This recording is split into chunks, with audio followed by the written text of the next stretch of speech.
I have something on my lip right as I was starting the stream. Hey, Stella. How's it going? So it is Friday today. And yesterday, I just wrote this thing out, but I'll still just talk about it anyway. Yesterday, we launched challenge mode to playtesters, and almost nobody played it so far. Darkstorm tried it out, said it was actually pretty fun. I kind of just want to, I don't know, do some game design or something today. I'm not actually totally sure. Someone can't let me keep doing that. You can't keep getting away with it. Hey, Kevin. So yeah, I'm a little bit tired. And then last night I started doing marketing stuff. I found a bunch of other YouTubers I can reach out to. I didn't actually get to reach out to any of them. I was just like falling asleep at my computer. So I think this probably means I need a break. So like let's see what happens today. I don't know what this is going to lead to. Normally I have a plan. And I think the two most important things. Actually, yeah, maybe not two most important. The most important thing is probably like getting feedback on challenge mode. And then it's going to be fixing any design issues with challenge mode and then coding more of challenge mode. So it's all challenge mode stuff at this point. This is something that I can trigger, but I can't actually do myself. I've play tested a bunch and I kind of know what the issues are, at least for me. But still, is it fun for other people? Are other people playing it once and they're like, all right, I'm done? So I think what this means is we need to find more people. In which case, maybe on Monday, I should title the stream something like looking for playtesters. Especially if Monday's stream is going to be better. Title the stream looking for playtesters. I recruited a bunch of playtesters. I think probably some are going to play on the weekend. Where is this? Let me take a look. The number of people. Okay, I guess I can just share this page. This is lifetime units 26. These are people that I gave a Steam key to. Yeah, and then this is the number of people who actually launched the game, which means there are people I gave a key to that never even loaded up the game. Kind of interesting. Look, Mom, I'm on TV. Oh, because of up there. I forget that that even exists. Yeah, and then the actual stats here of median play time, and there's average play time somewhere. You have to click here, I guess. Yeah. I'm hoping these numbers go up, but that requires playtesters to actually to play. So yeah, I think we need to get more playtesters. Then I wrote down some ideas. I might as well file some of these. Think I'm one of those with a playtest key that never launched. Oh, I see. Yeah, you would have no real reason to launch it, I guess. Actually, that's maybe Ski is another one of those people. I'm not sure. It doesn't really matter, I guess. I just don't want people like giving the keys away, and I don't think they'd be doing that. So specific ideas, battles, adventurers. I think battle perk related. Yeah, like this stuff, battle perks. I have a lot of this written down already. Increase stats, unlock some cool synergies, heal a random adventure in battle. Yeah, so like battle perk related perks.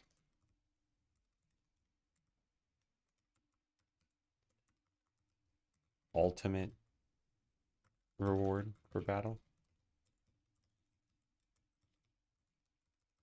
for each character, e.g. all of these. Yeah, I wrote some ideas down. I think this is kind of interesting. I don't know about this, but yeah, some of these are just like do a bunch of damage. But that I think these are only really kind of cool if you're paying attention to battles. All right, what else do we have? Any characters that seem to have no place in challenge mode probably just need to be buffed. Yeah, I guess I'll write this down in my whole idle observations thing.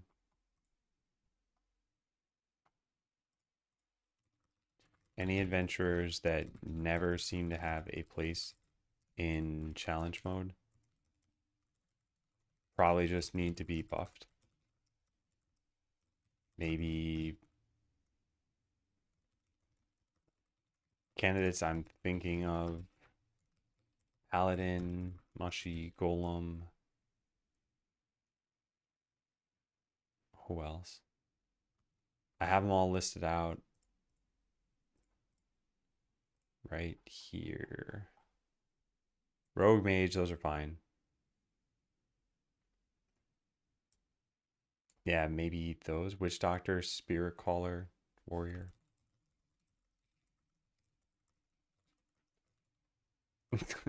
Basically all the non-DPS. You see how many claimed it versus how many keys you generated? I generated 100. The claims are that top number that I think was 26. Or at least that's my guess. I also kept track of how many I gave out of those 100, but that's in a private list somewhere. So I would need to look at that at some other time.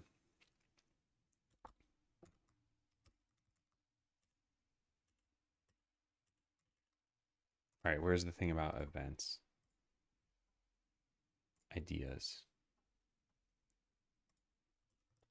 Maybe these could just be a decision every like 7 minutes.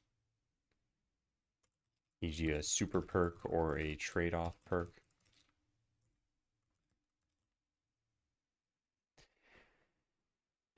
There's another thing I thought about when it comes to difficulties. And I don't know if we wrote this down.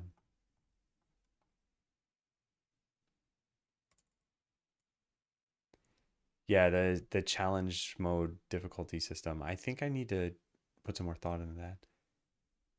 I said how many claimed versus how many you gave. Yeah, I need to pull up the list that I have, which I guess I could do. I just probably shouldn't while I'm streaming.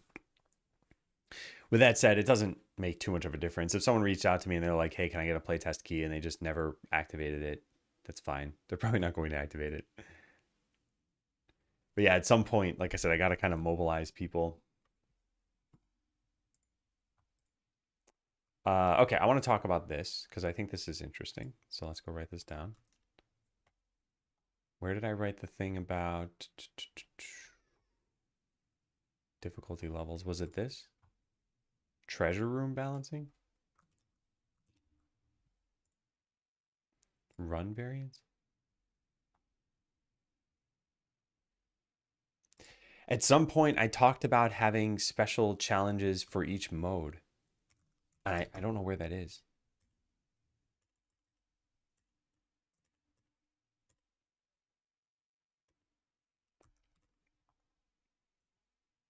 Increased difficulty. Here it is. Yeah. FTB to run. Add an additional constraint.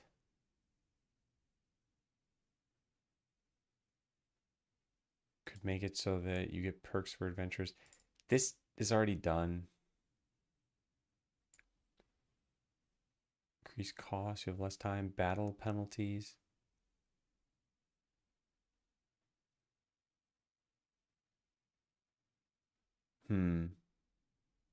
This is not where I wrote it down.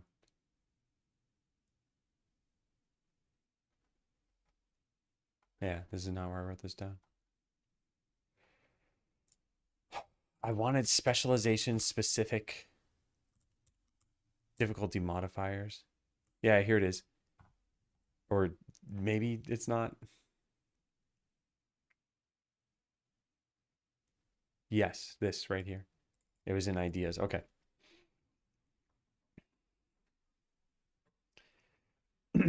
Can't beat hard challenge mode. Got to fish for strats. Farming looks the most promising if you get the slime early.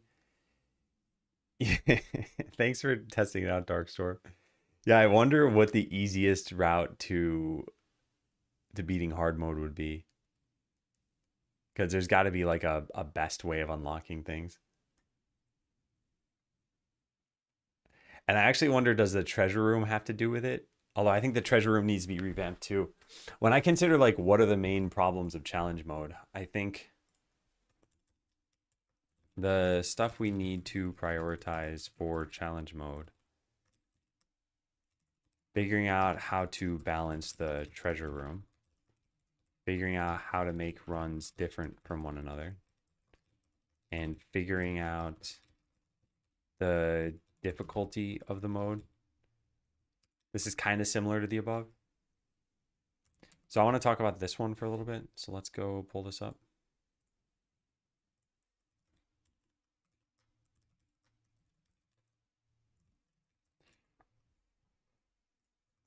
Okay, so the original plan was to do what Slay the Spire did and have increasing levels with stacking negative modifiers, e.g., level 1 plus 10% enemy health, level 2 this, and then minus 10% income. And we'll just write one more of these, level 3, you know, minus 5 minutes to win, etc. Got a lucky skeleton key, which gave me almost 3 rolls of items. Yeah, it's the treasure room needs to be changed for sure. But I think it has a place. I think maybe fishing also needs to be changed. I'm not sure. Like toward the end of the game, you're getting enough potions where it's probably fine, but up until that point, I probably just need to lower the like the cost per fish. In fact, maybe I should just write that down.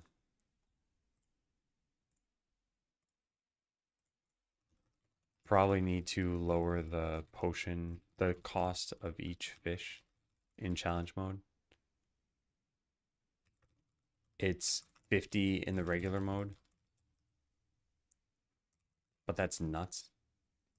And it also causes your extractor to keep taking all of your potions. I wonder if we should lower it to 30 and just see what that does.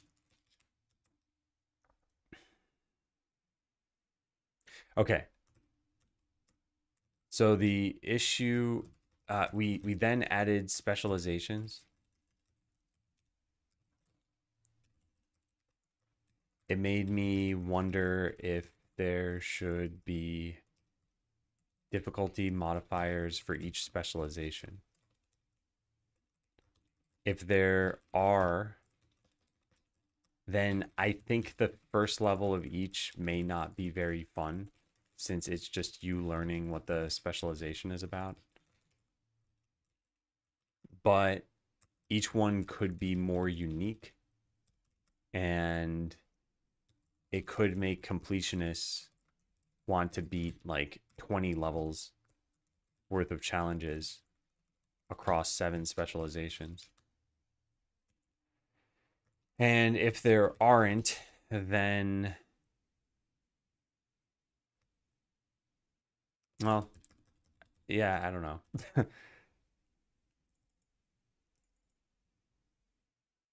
Play differently enough. They'd have to play differently enough. Instead of a minus 10% income for every specialization, the farm could say the farming specialization could change to potions are worth nothing or potions can't be sold. So that you only use them for the farm.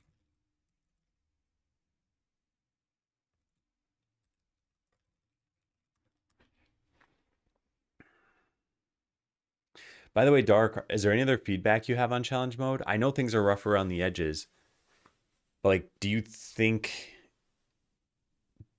Yeah, I don't know. Any other things? I noticed one thing. I found myself using Rogue, Archer, Paladin, Warrior, and all runs as my main party. Witch Doctor in the pond, and the rest of the volcano spamming potions for the farm.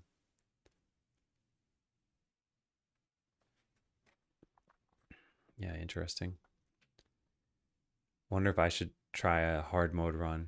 I don't remember if I actually beat a hard mode run. I might have, I might not have.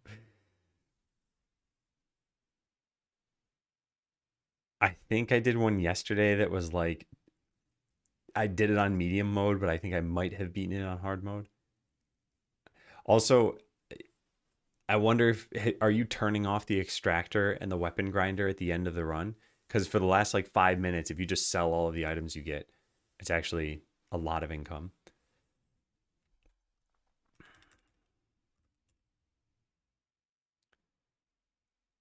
Okay, so I'm still torn on this. I think completionists will do anything you throw at them. So I guess we're optimizing for people who won't play everything. For those people, they just want other objectives. And giving only like 3 per specialization may not be as enticing. But I think taking things away, I think that slowly adding difficulty isn't necessarily the most fun way of playing this game, though. So, yeah, I think I am steering toward specialization specific challenges, which means we need some other constraints around the game. Like maybe chaos mode is loot is randomized or something. Or I don't know, perks are automatically chosen for you. Things like that I think could be kind of interesting. Yeah, I kind of want to lump this into the design. Although we would need to do this.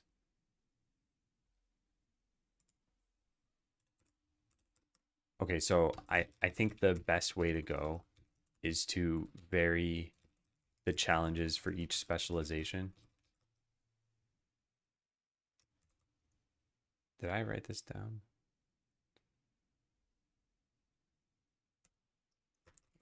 For example,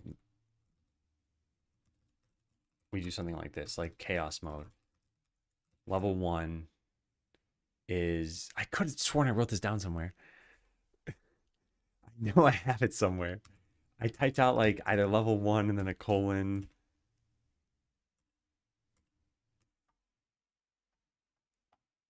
Or I actually typed it out as level.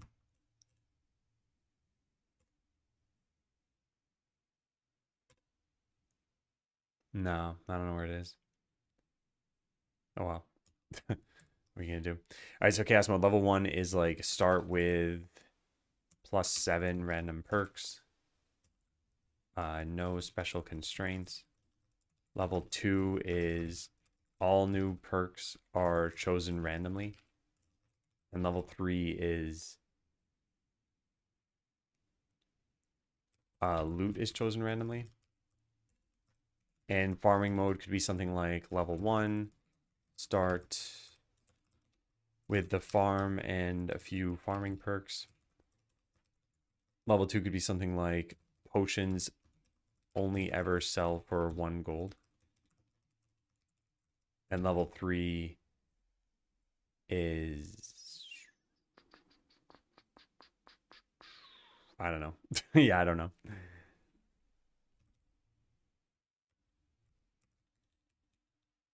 Potions sell for 50%. Potions only sell for 1 gold. Okay, take care, Kevin. Thank you. Okay, so rationale behind this as opposed to a Slay Ascension system. It's very easy for us to add specializations.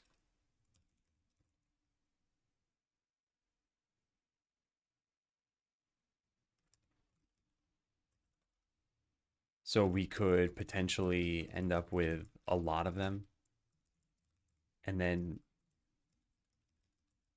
at which point people wouldn't want to play like 10 difficulty levels on each one. And also, it's easier to balance a few difficulty levels. We can ask playtesters to focus on just like farming, on the farming specialization, and see how they can push the limits.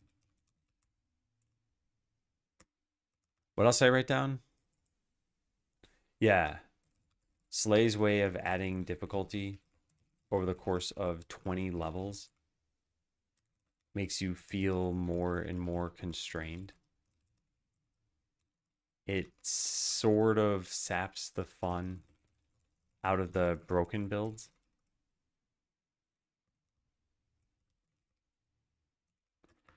Completionists are going to do everything anyway, So we need to make sure this is fun for regular players.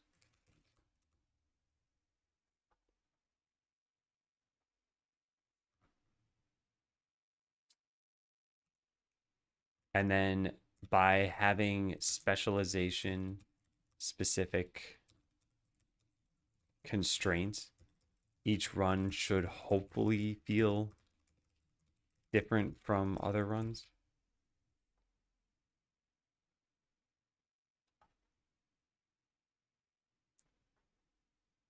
Yeah, maybe level 2 is open by default.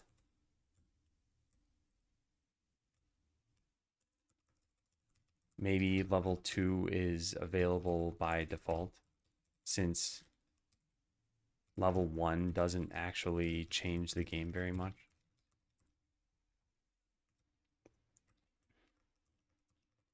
Other ideas for how we can adjust difficulty?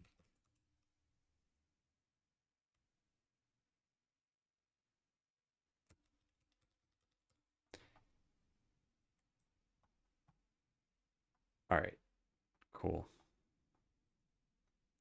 The fish fighting back thing is kind of funny. Like there could be a fishing specialization where yeah, you need a battle fish to level up, but they're attacking you and they're actually pretty strong.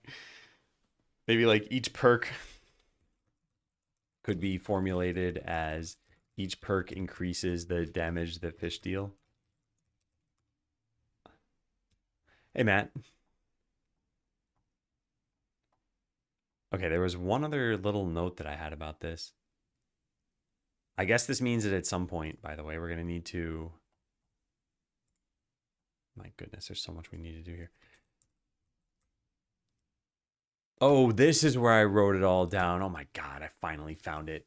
An idea struck me just before finishing phase 1. It may be a better idea to have these, maybe even tailored to that specialization. If we do this, re-rolling perks or preventing certain perks is probably very important. Maybe let players select any level just for playtesting. Beating regular mode should probably open level 1. Then you have to, yeah.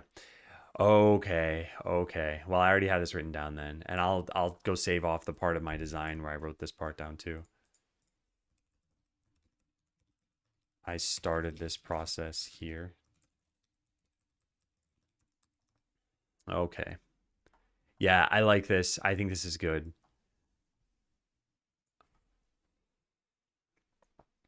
I wonder if we should make some like super difficulty level too. But all right, so there's that. That was one of the things that I thought was pretty important. Figuring out how to balance the treasure room, figuring out difficulty of the mode. I think this is done. See this. Figuring out how to make the runs different from one another. We still need to do. I mean, the specializations are a start, but I still think there needs to be some kind of event system. Even if it's once every 10 minutes, you get a special perk that you otherwise wouldn't get. The problem is, I don't know what that perk would be. And maybe it's not a perk, maybe it's a trade off, but is a trade off fun? Or maybe it's like a data oriented thing. It sounds kind of weird to say, but maybe every 10 minutes you get a super perk. And examples would be something like fill your warehouse with items.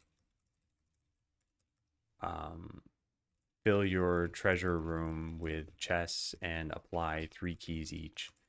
Like give 3 random battle perks to your lowest level adventurers. And so on. Because these aren't that hard to come up with. Super perk for region cleared for the first time. So the region clearing for the first time, I think, is a little too common and a little bit too easy. But I think if it was just like every 10 minutes, then it would, or maybe not 10 minutes, but we could like kind of time it with where there might be a lull in the run. Or maybe it's on beating a boss, or maybe it's on, I don't know. We could figure out the event. But basically, I think something like this could make it so that you're like, oh man, I got the thing that like really helps me here. Or yeah, that's going to shore up some flaw that I have.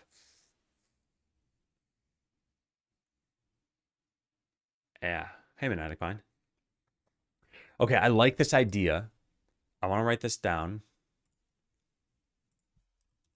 So flesh out how super perks will work. What triggers them? What are they? Let's talk about it in the scratch section for a bit.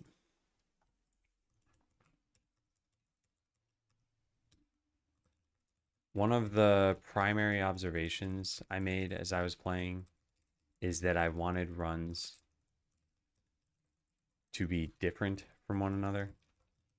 Do I have OA as that? No. No idea what we're talking about. Yeah, I'll explain in just a second. Okay, so one thing that's missing from challenge mode right now is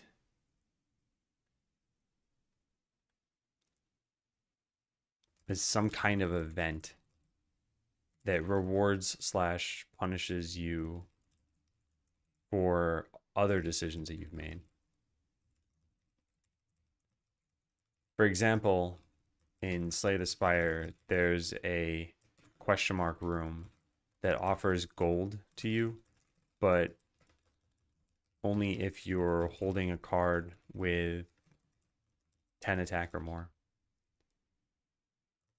This is a small reward for changing up your deck a bit. Then there are rooms that offer rewards if you take damage. And so if your build is good at healing, then it mitigates the punishment. Events take place that boost targeted aspect of the game. I think it all depends on how this is done, because I think it can feel like something that's pretty cool. And maybe it's that there's another cost. So what triggers these? Time, every X minutes they happen. Beating something, a location, a boss, currency, gold, sludge, or maybe some new special currency. X battles in general. Gold thresholds. Okay, gold thresholds could be kind of interesting because then they're basically like time. Actually, I really like that idea. I'm glad that brainstorming exists because this feels like a storm right now. Yeah, maybe we split the gold objective into like quarters, and at 25%, 50%, and 75%, you get a special benefit. Yeah, that's actually really cool. And then the remaining questions. What are the benefits we offer? Are there any trade-offs? How do you choose these things?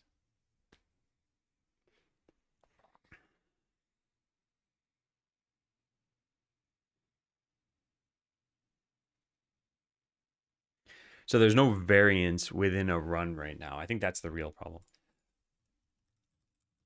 Well, it's not that there's no variance. I think the real problem is that the only variance within a run is which perks are offered to you. The world itself isn't changing. The forest always has one bat and drops the same loot. The ogre should always be tackled at like level 3, something like that. So it kind of makes me wonder, like, what if there was some, these are not necessarily perks, but what if it was like every enemy goes up by 1 level, or every enemy has plus 10 attack, and you're like, oh god, that was my route toward getting gold, and now I can't. I'd probably do it like 15%, 35%, and 60%, since in theory, each perk will make it go faster. Yeah, it's a good idea.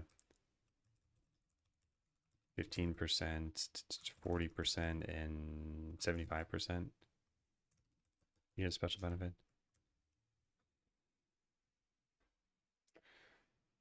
Yeah.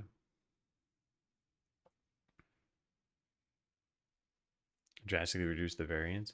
I wonder if it should be a forced random modifier, but one you let the user know is coming. The kinds of things I was thinking about as far as so I had some ideas here that we could use existing systems and not make them persistent perks, e.g., fill the warehouse with items once. Maybe there are abilities that you manually use so that you can trigger them.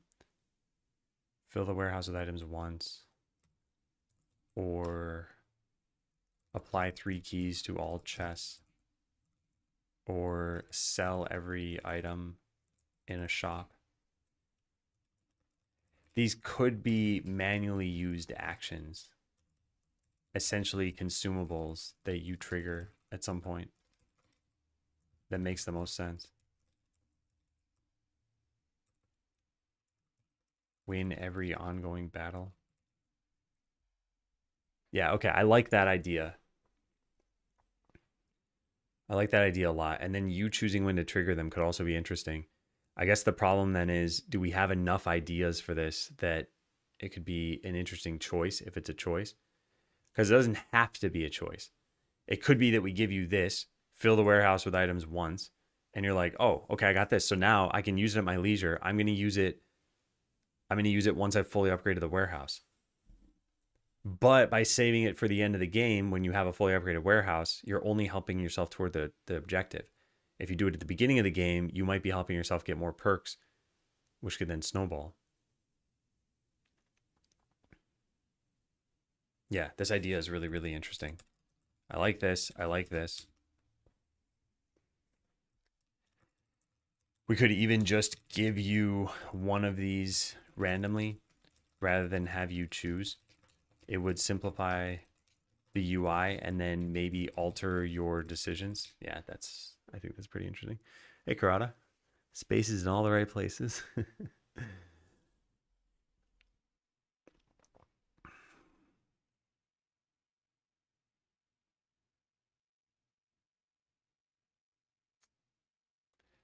And hey, Ryan. Welcome back. How's it going?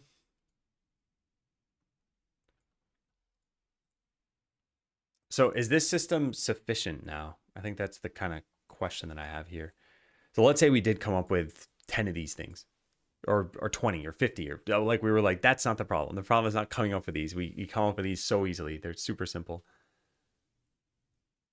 Is it fun? Is it going to change your run enough? I really like Monadic Bind's idea of getting them at different thresholds. I think that's important. And I got to figure out where these align. No need to figure out where these tend to happen or when these tend to happen in terms of number of minutes. Having the first choice within like 5 to 10 minutes is probably interesting. The grind continues. Yeah, I feel that. I've generally been pretty happy to be working on Skeleseller, and I'm still happy to be working on it overall, but I've just been doing so much that I think today it's like I'm trying to take it easy. And actually, game design is probably one of the most important things, and we're doing that, and there are good ideas. So this is all actually panning out pretty well. But yeah, just yesterday I launched challenge mode to playtesters, and I just haven't really gotten a lot of feedback yet. I probably need more playtesters. Okay, I like this idea. So now what are some of the benefits we can offer? So what benefits can we offer?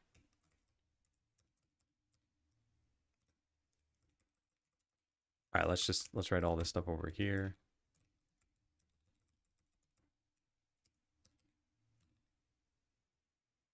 I like the idea of having manually used actions as opposed to persistent perks. By having them be manually used, or well, not manually used, I guess. I guess I like the idea of having one-time benefits as opposed to persistent perks. There there are enough persistent perks in the game right now that this would mix things up a bit. Oh my god, I gotta clean my keyboard. I need to check it out later. Sorry, things have been super busy. Have some pretty big goals. Oh no, that's totally fine. Yeah, I'm not blaming like individual people here. It's a shortcoming on my part that I didn't get more playtesters, I guess. I'm 2 weeks out from having the breathing room to playtest anything. That's, yeah, also, again, totally fine. I don't want to add pressure to people.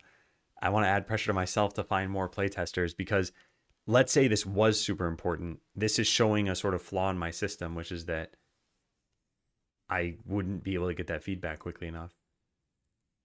Also, for what it's worth, I don't think challenge mode is like, I don't think it's so far off the mark that we're like, we got to go back and redo all of the last 2 weeks of work. I think it's getting closer to what we need. And I think ideas like this are ideas that are going to take it to the finish line.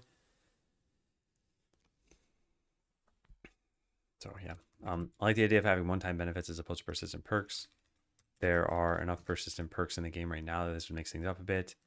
These could even be consumables that you manually use, e.g. fill the warehouse with items.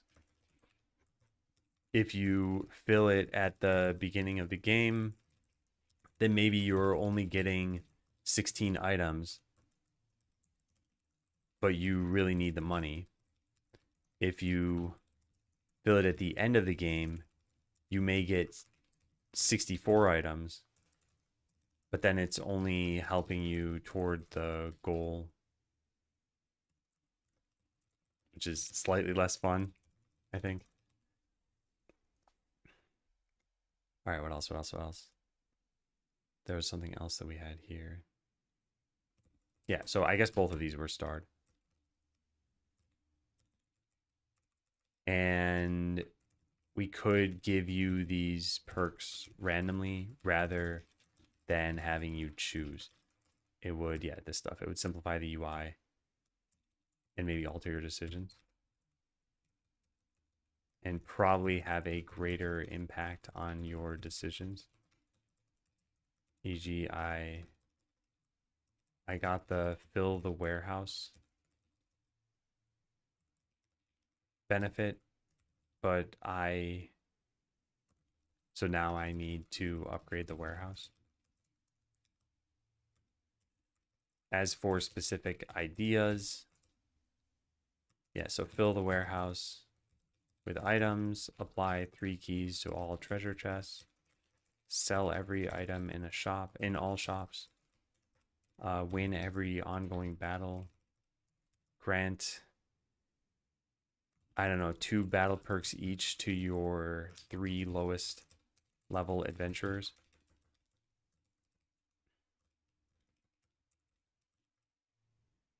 Grow pumpkins on every, or plant pumpkins on every farm plot. Or fill your pond. They're all kind of turning into the same thing, which is pick a system and like max out that system for you temporarily, which is not a bad thing. I think that can be interesting. And all of them still do have a choice to make. So fill your pond is like, well, the more max fish you have, the better this is. Plant pumpkins on every farm plot is, well, the bigger your farm is, the better this is. Grant 2 perks each to your 3 lowest level adventurers. This is probably pretty interesting in the early game, where granting 2 perks to your low level adventurers is actually granting them to your highest level adventurers. Win every ongoing battle. This probably needs to be reworked, because this is like you just automatically go to the last location and then you beat it. There's like a timing problem though. We might need to, maybe we change this. May need to reformulate this. Well, also, all this is doing is giving you items. It's pretty much the same as fill the warehouse with items. Yeah, actually, I have a better idea. Make all adventurers invincible for the next 10 seconds. This is nice because it could let you win battles you shouldn't win, but it won't improve your DPS, or at least not in any major way, except for the archers.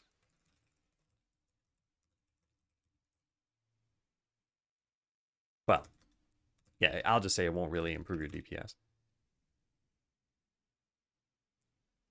So you can't just skip to the Inferno. Got your pumpkins right here. Ryan, a jack. I like it. I like the delayed gratification because it can bait you into picking perks to upgrade the corresponding system. Yeah, yeah, yeah. I like that too. Destroy warehouse and all shops gain more stands. So that's a trade-off one. I don't think we're gonna have trade-offs in this system, but we could have them in the specializations. But I think that trade-off is probably always a positive trade-off. No, I guess technically it's not. In fact, actually, one of the things that we could have for challenge mode, I just thought about this. Items disappear even faster. This could be an industry perk. Maybe combined with you get more items. Maybe this is going to be an industry specialization. Mod. Maybe combined with you get more items. Maybe there's a looter spec.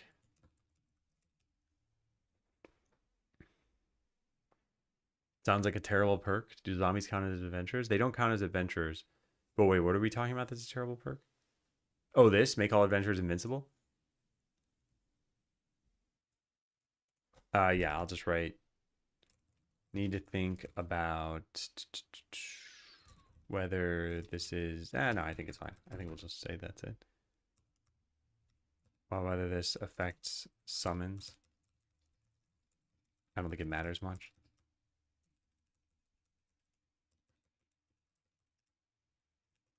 What is the UI for these if they're consumable? Maybe just show an icon on the screen that you can click at any point to trigger the thing.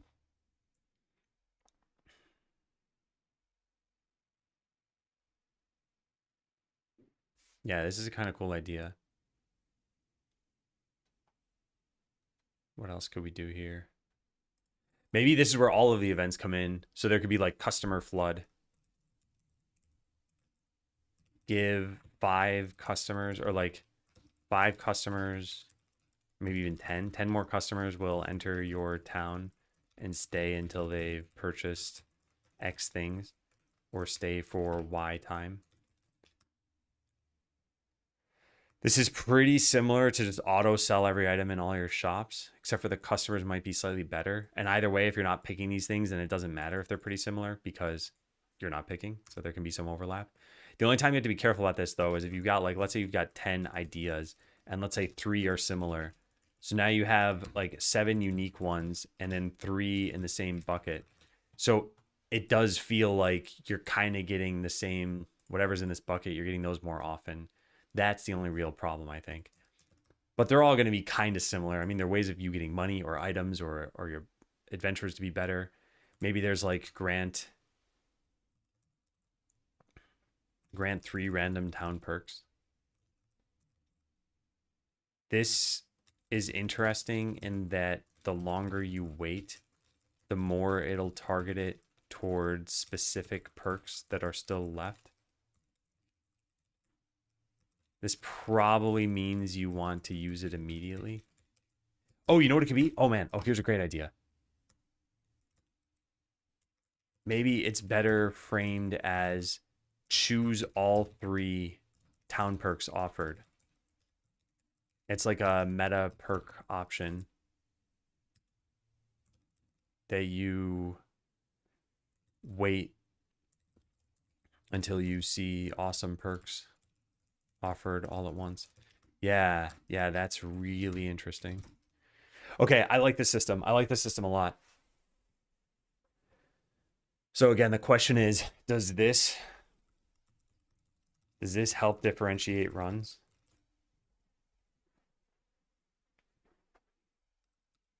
And what is the UI for showing when you get these? Probably needed to show in the objective details and also provide a notification when you earn one. Hey, Flair. Okay, this system is good. Also, what do we call it? I guess that's another thing. Super perks is kind of dumb. What do we call these?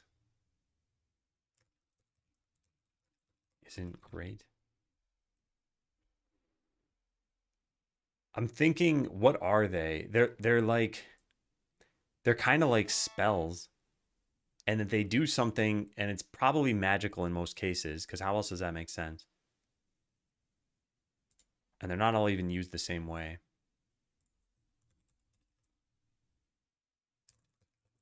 Not all of them would probably be usable in the same way.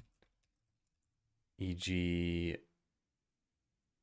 creating pumpkins on every plot on the farm probably need to be a function you apply from the farm, but choosing all 3 town perks offered would be in another UI entirely. Hey EJ, I didn't hear the sound for that. Did everyone in chat hear that? But thank you for the resub. Omega Ultra perks. The OUP. Went off. Okay, good. Yeah. Like I said, thanks. Is this good? Slime doesn't decrease value for some time. Oh, that's kind of interesting. The garbage slime is at maximum hunger for X seconds. Yeah, I like that idea. I'm going to give some points to Monadic Bind into A.K. There we go.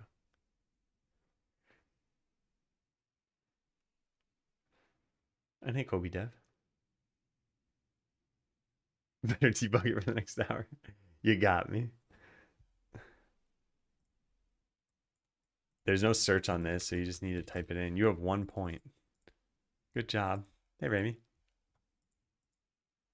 Okay, this is pretty good. I definitely like this idea. We need to code this at some point. So I'm going to just write this down. And maybe this is what we do next. Figure out how to make runs different from one another. See this.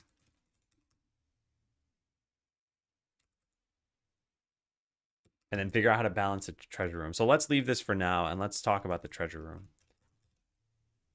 Oh, wait, I already did talk about the treasure room. It's right here. All right, so we need to come back to this. Oh, this isn't even about the treasure room.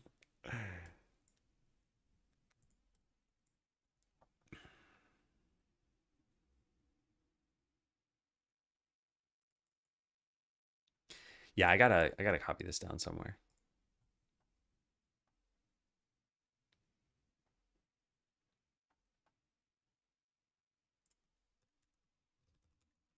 This is just some inspired designing right now.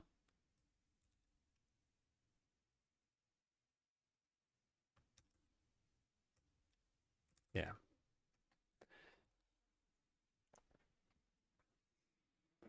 Remember back in the day when I was the point leader? Got double your points, carry your weight. Is this schedule 1 are you playing together? I think that's a multiplayer game, right? All right, so treasure room balancing. I guess let's just say treasure room balancing take 2. So what did we conclude the last time?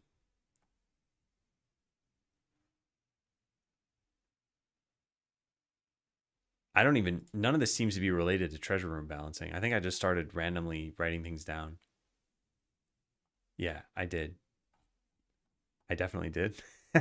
And the reason why is because I just looked at this. This was collapse, and I just went to the bottom of the scratch section and started writing stuff, and that was kind of the point. But whatever. All right, so then what's this? Take less time to open. Keys shouldn't subtract, or should probably subtract a full minute. So that's all we really had here. So I guess the new problem is there's no reason to have multiple treasure stands. Problems I see. The treasure room is a late game building. And the best strategy seems to be to generate 5 keys ahead of time so that you're ready to fully open a chest as soon as you buy it. So what I think would be better is if treasure chests, maybe they spawn themselves.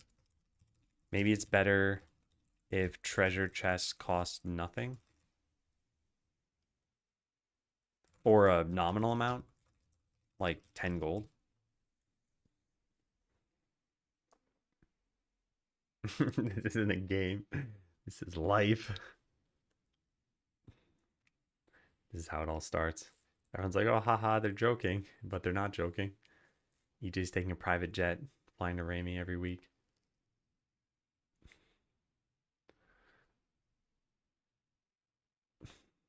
Dave is working. Is that why Turbo Dave's been showing up here again? Because y'all are talking about the stream and how much fun you're having watching Skeleseller get developed. Wow, I'm touched. I'm so touched. I like this idea. Do we need to change loot at all?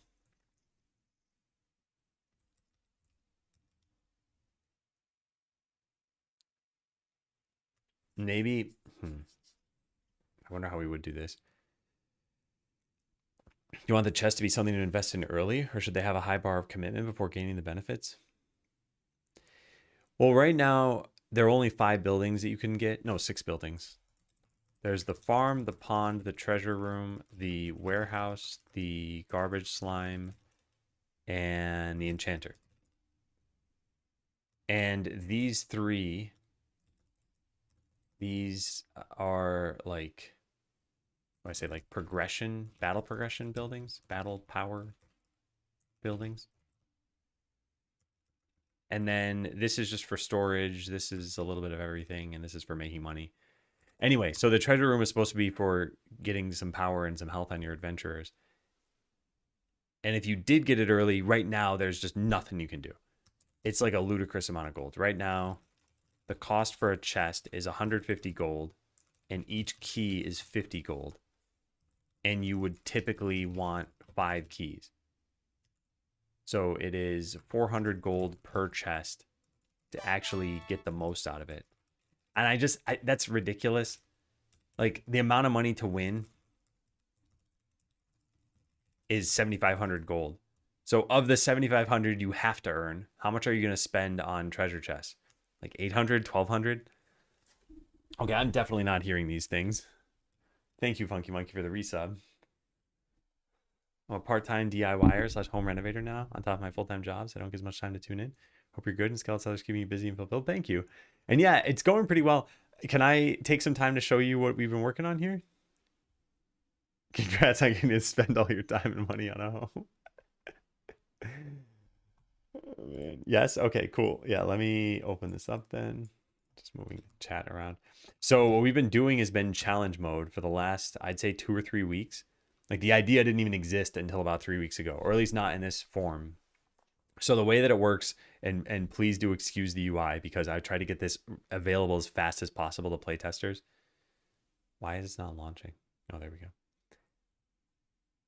So yeah, ignore UI as much as possible. So after you beat the main game, and the main game, by the way, is going to work exactly like what you've seen before. You buy specific things, like I want the garbage slime, so I get the garbage slime. And I want this perk, so I buy this perk. And then you send your adventurers into battle, and you slowly unlock the map. Once you've beaten that whole thing, the title screen will show challenge mode. Now here's where the UI gets a little funky. So we got some caveats here. This is still a work in progress. Be vocal with your feedback. The way this will work is you pick a specialization. We've got a few of these so far. So like, let's say you want just to start with a bunch of workers. So you'll pick the industry specialization. Then you choose a difficulty. Right now, let's just ignore that, but you will eventually have difficulties. So we're going to start with 4 extra workers who move a little bit faster. So we click start new challenge run, and we started with a random. Oh wow, they got level 3 swift shoes. They're moving super fast. So this is the first thing that happens is you get 3 random perks. So we got level 3 swift shoes actually, and then stalking frenzy potency level 1. This is actually, they're all worker speed related. So you send your adventurers into battle just like you do originally, but when it comes to making any decision in the game, you're only choosing to get a set of choices. So you either choose town perks, battle perks to build something or to hire. So when I go to hire, instead of picking which specific adventure out of all of them, I'm only offered 2. So now I might take the rogue here, and I might send them into battle as well. So let's send them in. Oh, are my speakers just really low? Yeah, my speakers are just really low. So just like in the main game, we're earning items, although we do start with all of the shops now. And because I have very fast workers, I actually don't need to do anything at the beginning of industry mode because they're just going to go pick these up faster than I will. and immediately go to all the shops that I needed to go to. And then same thing with buildings. Like I could choose to build something, but I'm only offered a couple of these. So let's take the garbage slime. Yeah, let's take the garbage slime. So now I have the garbage slime, but I can't just manually pick perks. So once I get 10 gold, I can show you. Oh, we actually do need to help our workers for a little bit. Yeah. I need 3 more gold. Then I can show you this. This person's going to go buy something. All right, there we go. So now I can buy a town perk in the same way. So yeah, so that's the general idea. It's like a roguelike-ification of Skeleseller. And let's go with this. And the objective is to get to 7,500 gold before the time runs out. And then we'll start adding on little difficulty things. So maybe in industry mode, it is, I don't know what the difficulty would be. Maybe something like you find more items, but they disappear sooner. Something like that. Something that like leans into the specialization you chose.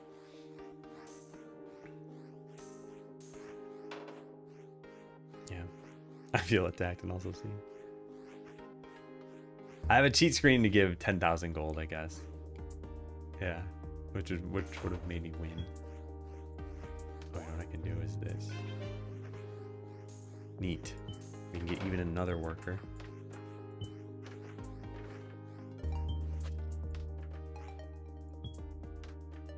Wow, so many items. We did it. We got Barry the skeleton. Anyway, yeah, so this is now available for playtesters. It's not in the demo, it's just in the playtest version. But I just launched it yesterday. I think it's been pretty fun to experience. It's just, yeah, there's some problems we gotta fix. So that's what we're working on. Why do players have to complete the game before they can access challenge mode? So if you think about it, the regular game basically serves as a tutorial for challenge mode. So like, how does the farm work? You don't want to have to figure this out when you have a 45-minute timer counting down. Or like, how do, you know, what is a boss battle? Like, how do I use the UI? All of those things you're basically learning how to use in the regular mode, so that in challenge mode, you're just like, oh yeah, there's the farm. I get it. I now know what I have to do. Because challenge mode isn't going to have tips, or at least it's not going to have any tips for the stuff like, oh, did you know you have a skill point you can spend? We're just going to assume you know how that stuff works. Because otherwise you wouldn't have, I mean, the regular mode takes like 5 hours. So I think we can pretty well assume that you know what you're doing by the end of that 5 hours. But yeah. Yeah, so I'm excited about this. I think it's a pretty interesting way of surfacing all this stuff. We've got a bunch of different ways to play now. This whole thing, though, it's the third bullet point. This is for replayability. Up until this point, if this button didn't exist in the game, you'd only have new game. You'd play, you'd beat the game, and you'd be like, all right, I guess I'll play again. And you'd make exactly the same choices pretty much. Or maybe you'd make slightly different ones a second time, but then that's it. You wouldn't be like, I'm going to go play a third time. That was so fun. And just don't see many people doing that. So yeah, I'm very excited about this. The other thing that's kind of cool here is the way battle perks even work. Oh, I need the farm. Yep, okay. So the way battle perks work is that there's a chance to offer random skills here. And then there are some power-based ones and some defensive-based ones. So like 2% chance to dodge. So even just picking these, it's like, well, 1, I don't have any of these adventurers. But 2, maybe I like this bucket, but this one has a skill I really need. So I pick this one. Anyway, I think there's some cool stuff. Come across any sense of a meta forming around the game? In the regular mode, kind of, sort of. In regular mode, there are no trade-offs. There's no timer. Everything is a benefit or an upgrade, and it just takes time to get money. So there isn't really like a meta that matters too much. If you want, you could just stay in the forest getting like 3 gold potions the whole time. But in challenge mode, there's going to need to be some kind of meta because there's a timer and there's some difficulty to it. So no one's really play tested it yet. I launched it yesterday at, yeah, so I launched it probably like 22 hours ago. And I think maybe 2 people have played so far other than me. So yeah, I just haven't gotten any real feedback yet. So by the way, if anyone is looking to do something this weekend and has played Skeleseller and would want to try challenge mode, feel free to DM me on Discord and I can add you as a playtester. Hey Phil. Hey incredibly rich Phil.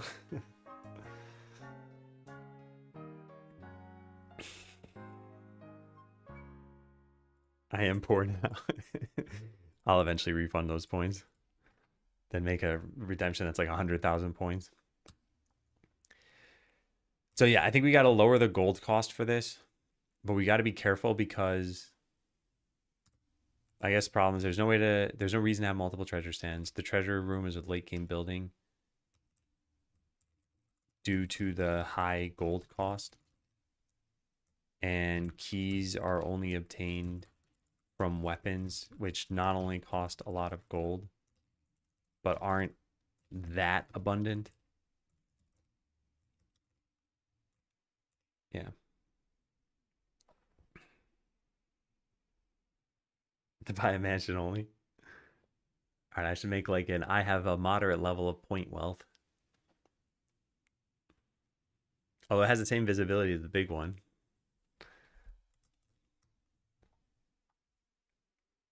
All right, so treasure chest costing nothing is one way of going about this. I think the idea of having treasure chests where the time counting down actually helps you is interesting, but that's opposite to how the key system works. Maybe you can only apply up to 5 keys no matter what. So the time is needed. No, that's kind of dumb. This was designed for the base game, not for challenge mode. Maybe we get rid of the weapon grinder altogether.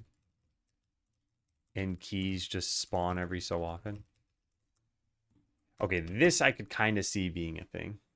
How's Abby doing? She's great. She's like the most cuddly cat now. I took a picture of her sitting next to me the other day. Look at this look on her face. Love this cat. Also, how's your DIY stuff going? Are you learning a ton? Do I have any other pictures I can share? Not really. Yeah.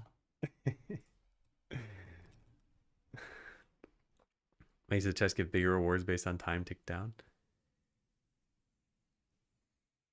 Is the face of a cat who will murder you someday? No, Abby would never murder me. A little fluff ball though. Yeah, as far as the chest giving bigger rewards based on the time ticked down, I guess that could be like you choose when to open them. But I wanna brainstorm a bit more here. So what if chests cost very little gold and that was all we did? I think keys would still be the rate limiting step because you need enough weapons. And the other problem is that you want to stack keys. So what if time didn't count down on treasure chests? Then there's no reason to have multiple again. So if we want you to have multiple chests, we would need something like keys are applied to all chests, or keys are free. They can't be free.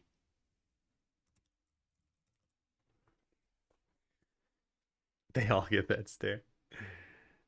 It's going well, but slow because I work and try to have a social life.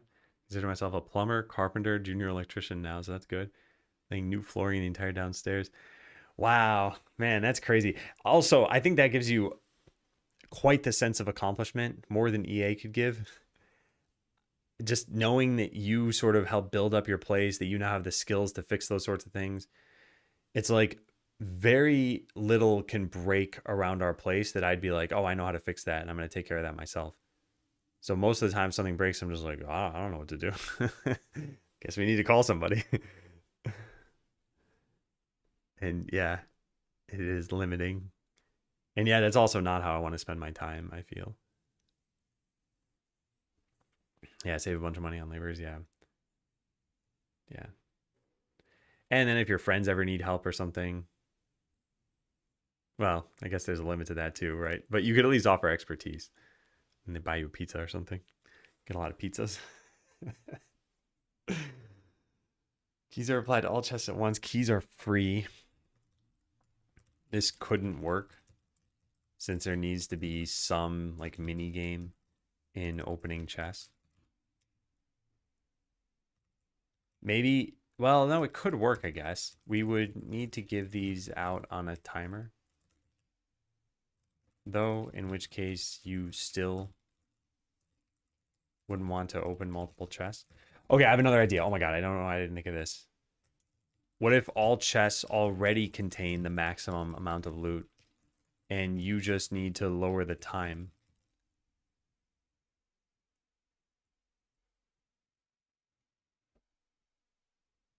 Okay, that's very interesting. Or maybe they contain close to the maximum amount and regular keys exist still, but rare keys are even rarer so that you don't get like plus 200 items per chest. Okay, now that's where I think we can do this. Every time I visit, there's new things you'd like me to look at. I think that's okay as long as the jobs are small because I've had that sort of thing happen with my family and computers. Like, oh, you're home again. Hey, can you look at this problem? And it's like, yeah, sure, I'm happy to help out. If it took me like 8 hours, I probably wouldn't be as happy to help out. But yeah, they need help and I can offer it. Problem with buying power tools used to be games or collectibles, now it's drills and saws. It's neat to see these phases of life change. Because there's this quote from The Office that I always really liked, which is something like, "It's too bad you can't know you're in the good old days while you're in them." I'm misquoting it, but it's something like this. Andy says it in the last season, and it's a nice quote. I like it. But also, I think this thing about having different phases in your life, it's like you look back fondly on some of these phases, and you know that you could never relive them. And it's like if you could go back in time, it'd be fun. So it's like appreciate what you have while you have it. So yeah, you're building skills, building a collection of tools. You're probably in the good old days right now.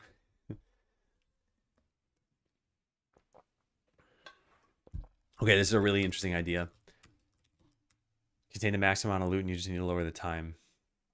Maybe they contain close to the amount of loot. And is this how the base game should work too? There's more starting loot and we expect you to use rare keys less often. Interesting way to look at it for sure. Yeah.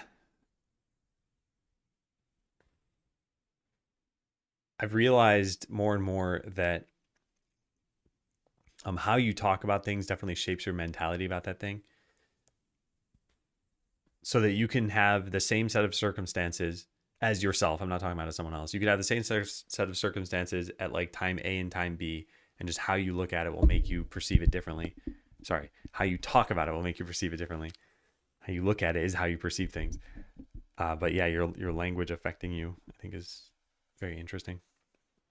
Hey, Justella. Wish there was a way to know you're in the good old days before you've actually left them. Yeah, thank you. Yeah.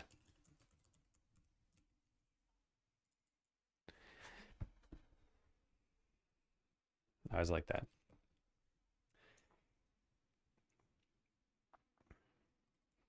I'm gonna give you a point just for even looking that up, spending the time. Where I could burn myself out because I'm taking on the odd freelance project. I'll pay for stuff. So far, all good though. Yeah, that's a very real risk. I even kind of felt that. That's what led to the today command that we have right now. Like I've been doing a lot when it comes to Skeleseller. I've been doing a lot when it comes to my personal life. And yesterday afternoon, I was just like, I just can't do anymore. I just can't sit at my computer and keep plugging away at this. So I just need to take a little bit of a break. And also, I am incredibly surprised by myself that I write little stars next to ideas that I like. And the number of stars I've written today is more than I think my brain would have allowed me to do. Like we've had some good ideas. So I might feel a little bit burned out, but it's like something's still firing. So yeah, I think this is an interesting idea here. I like the idea of rare keys. Yeah, rare keys are fun, so we should keep them. If they are still rare, then the perk can exist again to increase their rarity. Okay, so let me think about this. So you let's play out the scenario. You buy a treasure chest for X gold, and I don't know what X is yet. And now the chest says it has, oh, except for selective loot still needs to do something, right? The chest gets like 5 keys, 5 non-skeleton keys applied immediately. Wait, no, that doesn't make any sense. What am I talking about? Wait, if the rare keys still exist, then maybe the way we add loot is different. Maybe I should even change this for the base game. I probably should. That way we don't have 2 different treasure systems. Yeah, probably. Especially if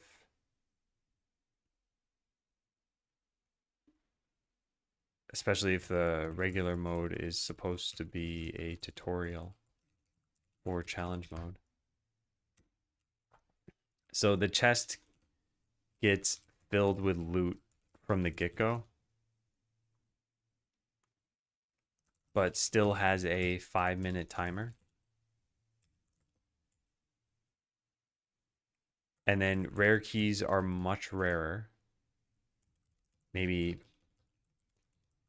there's a like a 10% chance. So 1 out of every 10 keys would be rare, which would mean that if it took 5 keys per chest, then you'd open 2 whole chests with just 1 rare key.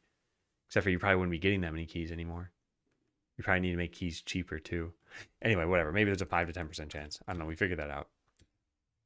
And regular keys or iron keys exist again and just lower the time because time is now the biggest factor and money is secondary.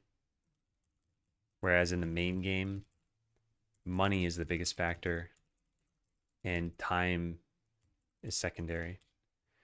Time actually doesn't really matter too much at all. It's 10 minutes to open a chest in regular mode, and each key subtracts 1 minute. And getting 10 keys isn't too crazy. So it's like it might take you 30 seconds to open a 10-minute chest. It's not intended to take you a lot of time. But yeah, this addresses an underlying problem that I think we had, which I think this will make for a better system altogether. I don't think you thought it would go this far in the beginning. It was more of a mini project that take a couple of months.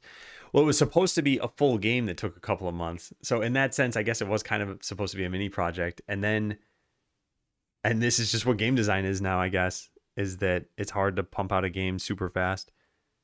Although there was a lot of figuring out where we're going with this and then coding all these systems. And I'm happy where it's ended up. I think there has been a lot of good feedback on the game. I've mentioned this before, but like Steam reviews are pretty good. We were at, I think, 57. Yeah, 57 reviews. If people like it, they're interested in the final game. They want to see where this is going. So yeah, I'm excited. Challenge mode is kind of when the game actually starts. Hey, Marco. Sometimes when I feel like I'm tired of programming, I grab up my laptop and go program somewhere else with a good view out of the window. Looks like programming is never a real reason. You should think about a spontaneous stream from somewhere God knows where. Hope you'll figure it out since your channel is my favorite. Well, I'm glad to hear that. And yeah, I think changing up the location does help sometimes. Every once in a while, I go to a local library, and there I tend to do like organization work. I don't tend to code from there. And last night, I went to a friend's place, and oh man, we went on, I can probably share a picture of this. We went on a walk to a nearby beach. Look at this picture. It was gorgeous. Yeah, it was so nice. I unfortunately, we had to get going, but I couldn't wait for the sun to come out from behind the clouds again. But yeah, it was really, really pretty. Take walks for longer than they work. Yeah. I'd picnic there. Yeah. It's really nice. I tried to get a picture with as few people as possible, but there were some other people enjoying the park. Not a lot, surprisingly, for how nice of a park it is. Clouds are fake. Ask him to move. Hey, Noisy Tofu. Hey, Banana. Only issue is that challenge mode isn't really laid back. Yeah, I agree, but I think that's okay. And I think that, so I don't know if you heard this idea from earlier, but here's what I'm leaning toward. There are, let's say, 7 specializations right now. Each one should have its own challenge track. And level 0 of that track should be more laid back. And level 1 is where the real difficulty starts. Being semi-difficult. So as an example, like farming spec might be level 0, start with the farm and 3 farming perks. And then level 1 is where we say something like items sell for 20% less or something like that. And then level 2 is where we're like, it's some crazy thing. I don't know. Items sell for 20% less, like minus 5 minutes to the objective timer, and workers move slower or something. I don't know what. So that this can be laid back. I guess there'd still be a timer, but it wouldn't really be too limiting. And then, yeah, the other ones would actually be a challenge. In fact, items selling for less. Hang on one sec.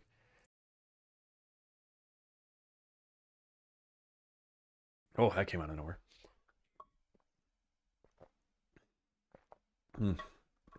Yeah. I don't have that written down, do I? No. Items sell for less. Not sure which specialization this would be for.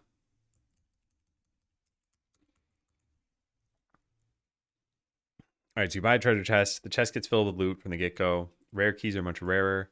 We add the rare key perk back in, but we change the percentages. Iron keys exist and just lower the time because time is now the biggest factor.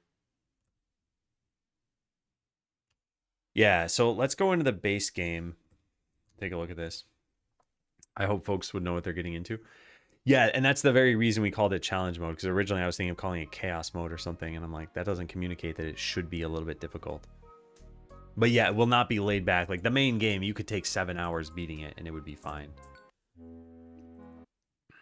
Instead of a clear goal, we could make it milestone based per spec and lower money goal. Not sure how you'd see it. For example, farming is generate X sludge and like 3 other tasks. That is interesting.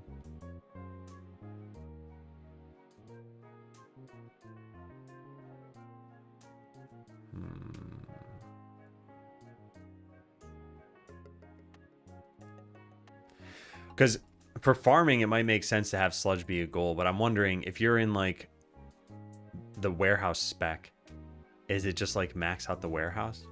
Because that's semi-random. I think just having you earn gold every time is maybe the most sensible thing, but I should write that down. We could change the goal entirely. E.g. for farming, maybe it's based on sludge accrued. And money doesn't even matter other than to fuel the sludge goal. Not sure there would be many interesting goals. Could be a battle spec, or like adventuring could be to defeat X bosses. What else do we have? Garbage enjoyer could be to feed the slime a lot. Yeah, I think that could be interesting. What else do we have? Enchanting would probably just be to get money, since I don't think casting spells with auto cast on is interesting. Yeah, so some of them wouldn't work, I think.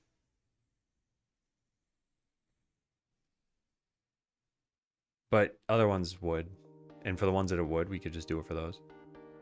But yeah, like enchanting, I just don't see anything that would make it fun to have it be an enchanter-centric goal. Because yeah, it could be cast a certain number of spells, or obtain a certain amount of mana, but it's like you just need 2 perks and then it's on autopilot. You don't even need to do anything, and you don't even need to earn items at that point. Can revive my giant garbage slime Katamari idea. Slime just gets bigger and bigger. There's no stopping that thing. Could be not the final goal, but the disaster to be avoided. I think about that feeling of urgency like in the Altars or Frostpunk. I haven't played either of those games. A disaster to be avoided. I mean, the way I kind of frame this is a disaster is just a negative goal. The positive goal is avoid the disaster. And there's probably a way to frame it positively too.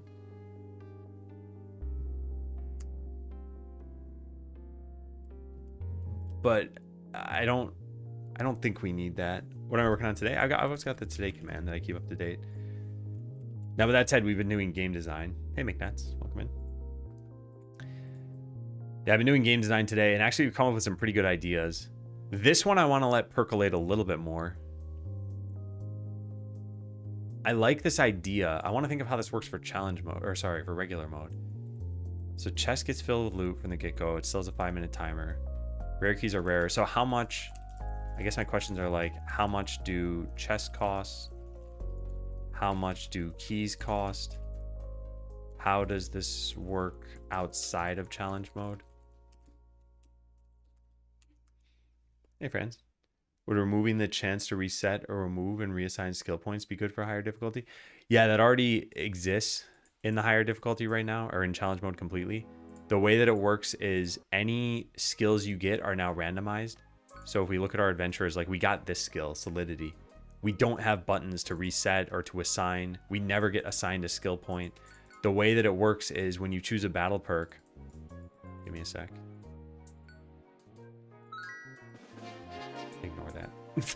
Okay, when you choose a battle perk, that's not a good example. Here we go. So the archer in this case was offered only stats. So health, haste, damage dealt to attackers, and healing received. But the other 2 characters were offered skills. So this might be a skill where you're like, oh my god, that's it. That's for my build. I need Bursting Horde. Or it might be a skill where you're like, it's decent. It's not great right now. So you pick this. And now when we unlock the Witch Doctor, you'll see Bursting Horde is level 1. So yeah, that's already kind of inherent to challenge mode, is that the skill choosing is totally different. I didn't want you to have to, if you could assign points, I think you would always assign it to what are the most synergistic skills, and I think it would remove a lot of the fun of the game. So now you're not even guaranteed to get all of the skills. Like here, the only one offered a skill was the Spirit Caller. And you might be like, nah, that's not super helpful. Hey, Pressel. Thoughts on, probably for post-initial release, having a chance to encounter PvP battles, match with someone around the same battle score for a chance to loot something that you usually wouldn't easily get by farming. Could be an opt-in feature or part of challenge modes. I don't think PvP makes sense for this game. For one, there is no concept of like a very long persistent town. So the persistent town is in regular mode, if you want to think of it that way. And that lasts for about 5 hours, and then you beat it and move on to challenge mode. But even if we had PvP, it's like, what does PvP look like such that it's interesting? There would need to be build diversity, skill diversity, some sense of strategy, I guess. I just don't think it makes sense. Oh yeah, no problem, friends. Yeah. Yeah. And a couple people have suggested this, adding PvP. I don't know how appealing it would be. Hey, Anil. Just found out about Skeleseller, loving its art style. Wanted to ask how long did it take to make the assets and use Ace Spray for it. I did not make any of the assets. So I'm with you on it's a very high difficulty for me to make art. So this credits document shares who all has been working on it. The assets you saw originally came from Super Retro World. So like if you click this is the artwork for the game, right? But then Quickie Joe has been doing amazing work. And actually I'll show off some new work that he just did recently. Let me pull that up right now. Give me a sec. Okay, so we wanted, I'll show you this in regular mode over here. All right, this is the treasure room, and I just threw in a generic NPC for right now, but this is supposed to be a treasure spirit. They were supposed to be a sentient treasure chest, and they would talk to the other treasure chests to get them to open. Kind of a little goofy idea. But here's the artwork we got for that. Let me zoom in on this. And I love it. It's just a treasure chest with eyes. It's pretty simple, but I think it looks great. And we also got, I've shown this before, but we got some new portraits now here too. How do I do this? There we go. So there's the portrait for the treasure spirit. I love it. We also have the portraits for all the other characters. And man, that garbage slime. It's just so great. And then we also got this. This is the key grinder. So it's got some gears on the inside, and it's got some sparks that come out of it. So yeah, I gotta add that to the game too. So yeah, lots of new graphics we're gonna get. Frustrating as a game dev because multiplayer is kind of annoyingly difficult to do well. And also, I don't think you can just add PvP to every game and have it work. I click buttons faster than I click buttons. That's the thing though, there isn't even clicking buttons in this game for the battle. So it's like, it's a total auto battler with no input. And I think it'd be a gimmick. So I don't think it's worth the time probably. Buy buttons in challenge mode are in the center and they often align with the middle choice if your mouse double clicks. Oh boy. Yeah. Yeah. There are a lot of UI things we probably need to change. Strategy, in my view, in this game is around the composition of your heroes. Perks that can be chained across multiple heroes. I wouldn't think it would be different to normal battles. Well, the thing is, there was a very, very steep cost to implementing all of the abilities that we have in the game right now. So if you look at any character, you'll see no fewer than 10 abilities. So the archer has 3 innate and then 7 extras. And almost everyone follows that pattern. 3 innate and 7 extras. I think only 2 characters don't. No, only 1 character doesn't. And it's this character who happens to have 5 innate abilities and then 7 extra. These take a long time to code. They take a long time to design. They take a long time to balance. And I don't think they lend themselves well to PvP. So like, let's say you do come up with a party that's doing well. If all you're doing is battling other people with that same party, eventually there's going to be a best party composition. And since everyone can get that party composition just by clicking different buttons, like click this and this and this, and you've got the party comp that's the best, I don't think it's that interesting. Like, at least in Pokemon, you had to raise your Pokemon to the right level. So there was some amount of like time in getting that build. But here, it's like everyone has every build. And whenever you get beaten by something, you'll just pick the same build if you want. Listen, you just hit the add multiplayer button. You know, we joke, but with AI, it might be possible someday. Try to use some pre-made assets instead of making them for now also. Yeah, I think it's great because it's pretty cheap. And you get something that works, but unfortunately the way that it's not great is that it's almost never sufficient for your whole game. So if we look at Super Retro World, for example, like there are a lot of graphics here. So you look in the dungeon pack and you're like, oh, hey, there are some slimes and they're animated, right? And now you're like, you know, what'd be cool is if I had a Minotaur creature.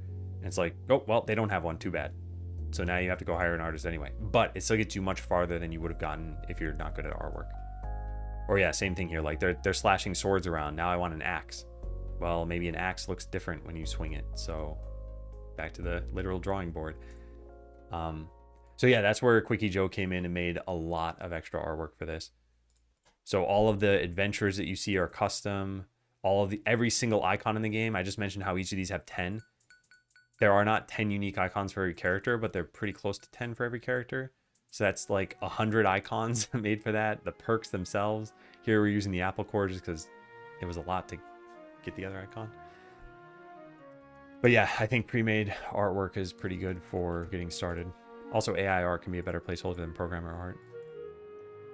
All right, so Treasure Spirit. Done with that. Yeah. Expanded warehouse. Okay.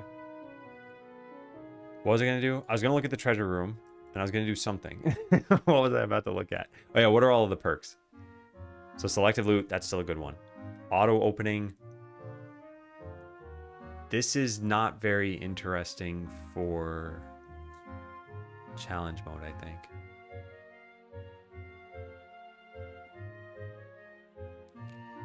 Maybe it is. Let me take a look. Town generator.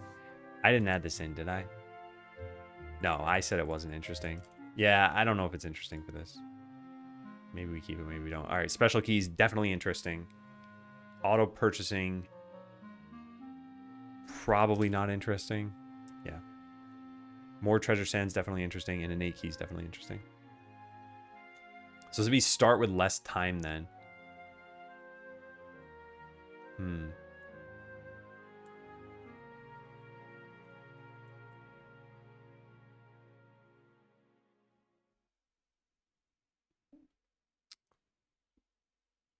Yeah.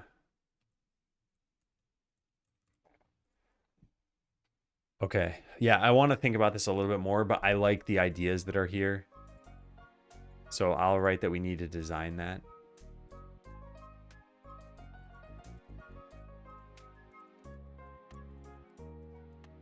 All right, but those are the main priorities. So I think what we need to do is like get out of phase 1.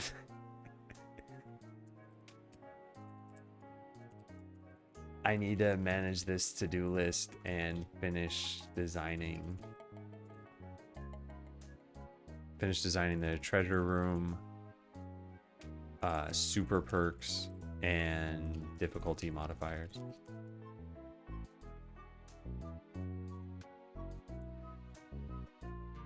Yeah. And you know what? If we're going to have specializations and they can change the objectives and everything, we could have something like quick mode, where the objective is to win in like 20 minutes maybe. And the gold target, if it was normally 7,500 gold in 35 minutes, and we're cutting out a good chunk of that, then maybe we have to lower this to like 3,500 or something. I don't know. Anyway, we figure out what makes sense. But yeah, there could be a quick mode. There could be an idle mode or something where there is no timer. And it's just win in 10 hours. I guess that's a timer, but still, that's a rough amount of time we need. Are you considering adding a leaderboard? I'm not, but we could. People have asked about PvP a little bit, and they've asked about leaderboards a lot more than PvP. And my problem with leaderboards in general is it's so easy to cheat, because this is a single player game. And you see this a lot in other single player games, leaderboards, where it's like you look at the top players and it's like, wait, they have a trillion points? That's not even possible. And it's like, oh, well, they just sent whatever they wanted to the server API. So they reset every day or they reset every week, so that hopefully the cheaters just get bored at some point. Or you do a friends only leaderboard or something, and then if your friends don't play the game, it's not interesting anymore.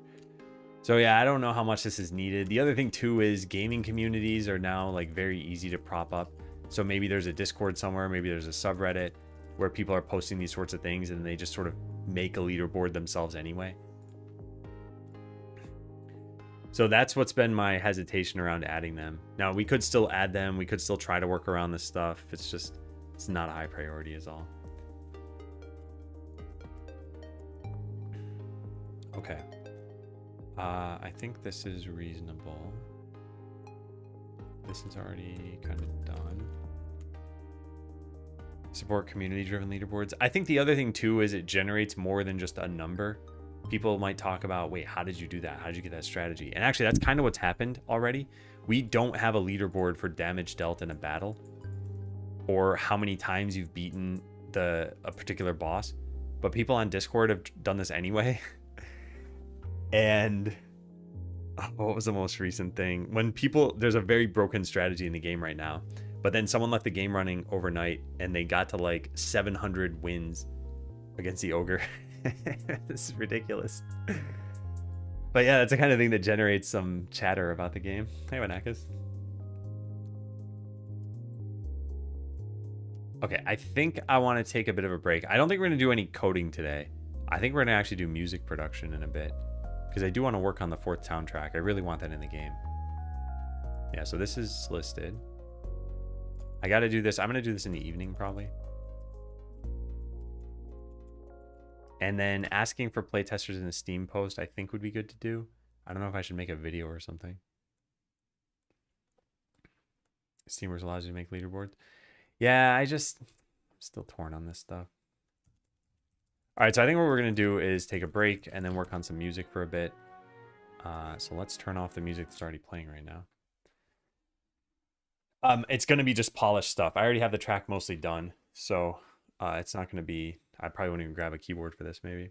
Can you link to the doc for the playtesters? Yeah, sure. One thing I will say is if anyone wants to test challenge mode, that's great, but I think you should play the main mode first. And you can use cheats if you want to. So if I open up the... How do I even do this? Open... Yeah, here. If I do this, this should open exactly the build that you get if you sign up for the playtest. So what I recommend, and I broke regular mode a little bit, so hopefully it even works. But yeah, click new game. And then if you want to kind of speed through a little bit, press K on your keyboard and click this maybe once. So 1.5x speed will shave a little bit of time off the run, but it won't be so fast that you're like, I can't tell what's going on. But now if you look at how quickly things are going at 1.5x, it's like, okay, they look like they're running because they're moving 50% faster. The battle's going to go 50% faster. All of the dialogues will also be faster because this is just changing the entire engine timescale. And that means customers will buy faster, et cetera, et cetera. Everything's going to be faster. So like even moving the camera right there is faster. So we build this, we can drag this over here, we start another battle, we get a tip. The speed scale's up to 8, so you can really crank through this, but now you probably won't learn very much as you're playing the game. So like we're winning battles so fast that we don't have to pay attention to almost anything, right? So if I were to play an entire run like this, like you just saw the camera zip over there. So now I've got auto battle. I can get the garbage slime. The hunger bar is like going at a breakneck pace over here. We're gonna get the mage pretty soon. Yeah, we're not having to pay attention to practically anything. Go send the mage into battle. I would normally care about all of these items getting deleted, but I definitely don't when I'm getting infinite of them. So now we go fight the ogre, and battle done. And now we have a ton of money. So yeah, still not a fan of this auto camera panning. A bunch of people who've played have commented that it's helped them, and now you can interrupt it. So like, let's say you click tavern, you can just move it in the middle of it. So we did make it interruptible. And I guess you can just press WASD to do that too. Yeah. So if you don't like it, you can just like hold a camera key if you want while you're doing it, and it won't go to it. But I think it helps for new players. All right, I said I was going to take a break. Let's go take a break. Is it jump time? Is it jump time? It's jump time. Again, for those who've never seen this, just type join in Twitch chat and type J and some numbers. You'll figure it out. Typically stay from like -35 to 35. You'll be fine. I'll be back in a bit.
hello. Grab the keyboard just in case. I don't know if we're going to need it. Close the game. Oh, hey, Tim. Tim rated. And yes, bad timing on my part. Sorry. How is it going, everybody? I don't know if you're still here. Hey, Joss. I saw your stream title was something like "Gotta make $15,000 game design something." Is this the same thing as the 100-day game with incremental aspects? Also, I didn't know you pronounced your last name Baudet. I think I've been saying it the French way the whole time. So I wrote a little pronunciation thing to myself. So hopefully I never mispronounce it again. I think I've mostly just been saying Tim. Gotta make 50K coming to Sweden. Nice, nice, nice, nice. Yeah. Yeah, well, welcome everyone. We are probably gonna be working on music right now, although I think I broke this, so I think I need to go. Whoops.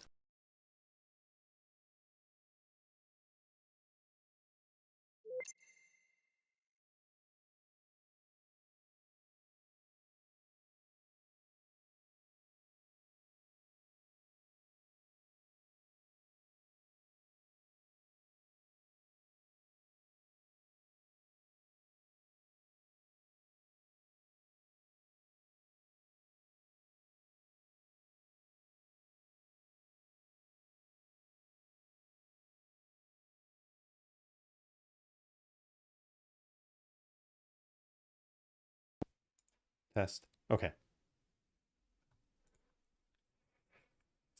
Trying to make $1 in profit on the next game, which is also the 100-day game. $1? Wait, what was the 15,000 then? Tripped on a wire. So what happened? This is kind of frustrating to me, and I don't know how to fix this for good. If I have FL Studio open and I just have this set to default audio device, my speakers make this like buzzing sound, and it's because I think FL Studio is trying to use something as a microphone. It's trying to use my speakers as a microphone or something. So I need to make an aggregate device, and then it messes up the stream for a second. I don't know if I need to buy a different audio interface. Anyway, I'm going to play a sound really fast here to see if this is coming through the stream. Yeah, I think, yeah, that lit up the thing. Okay, so we should be good. Let's go to this. So what I want to do is I want to work on this music track. And let's plug in this keyboard, I guess.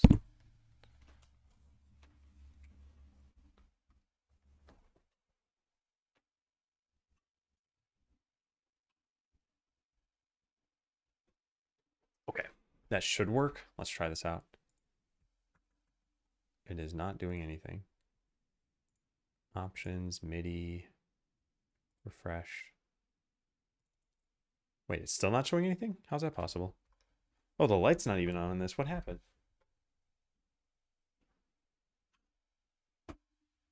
Hang on a sec.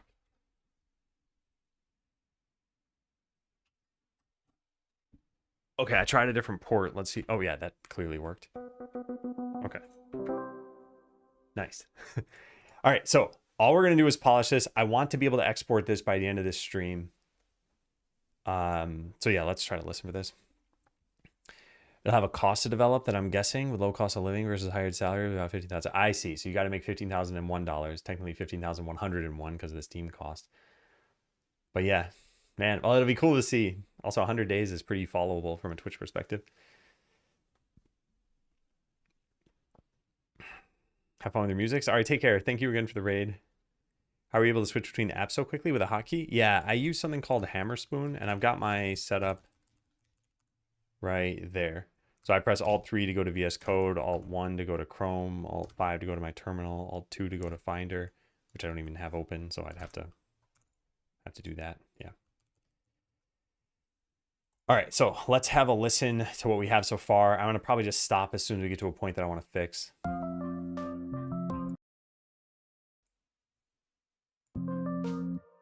What? Why did this stop when I... Hang on a second. Okay, that's different. Something has it set to not run in the background?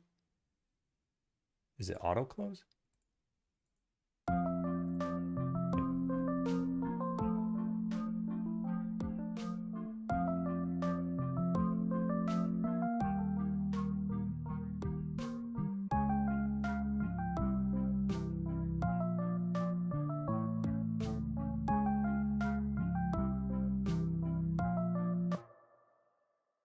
The base cuts out there for some reason and like measure 10 toward the end. What is that? Remove this.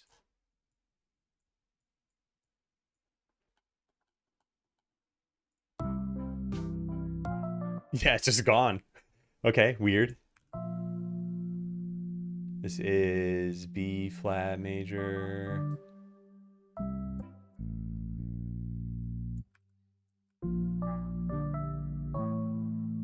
What is that?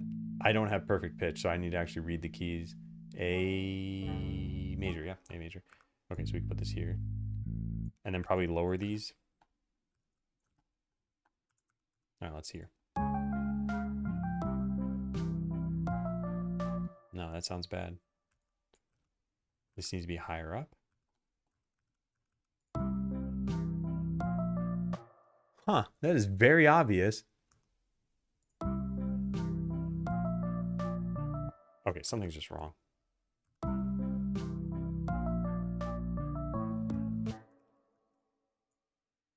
Yeah, interesting.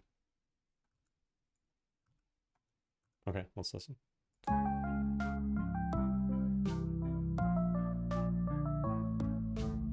Yeah, the bass just cuts out for these, and I don't know why.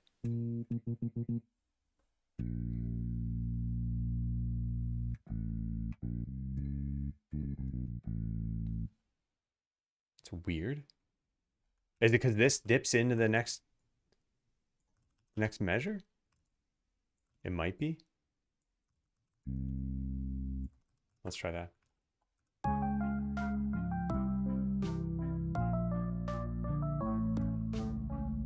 Might just be that I have too many voices here.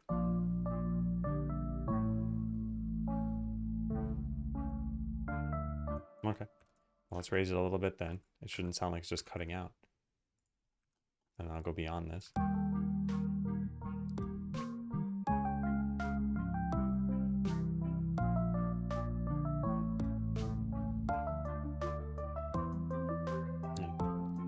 I did make this myself, yeah. Yeah, it happens there too. What is going on with this? I finally can hear this thanks to the new speakers I got.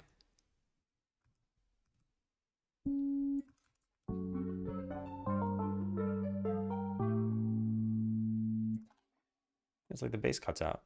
You know what might be nice is just duplicating this in the lower A. Although then I guess we need this to fade out a little bit more. So I'd probably do this. Let's see how that sounds.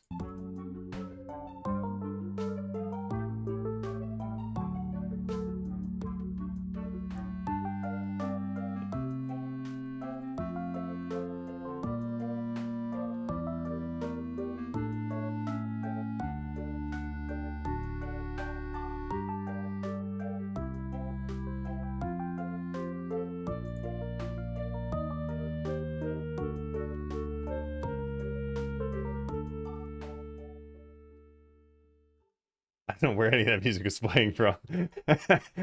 It's here somewhere. I don't know how to find it. Oh, there it is. Okay.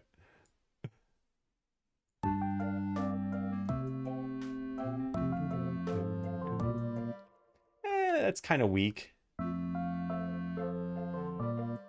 right, what do we have here?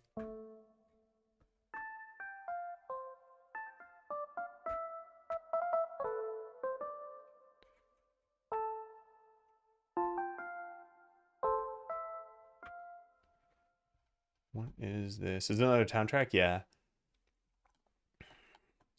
What do we have here? Oh, I see.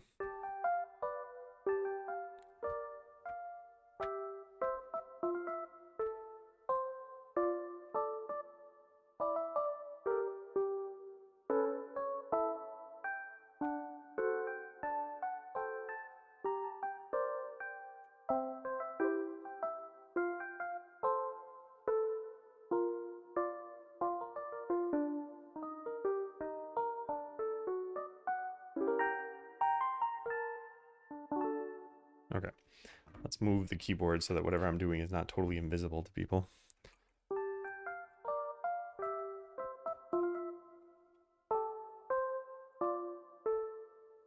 I don't like that.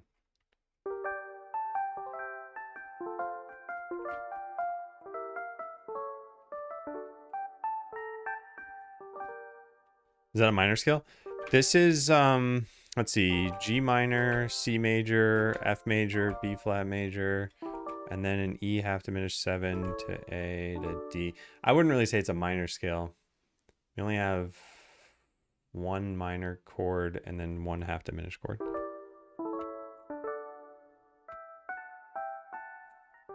But I mean, it does start in G minor.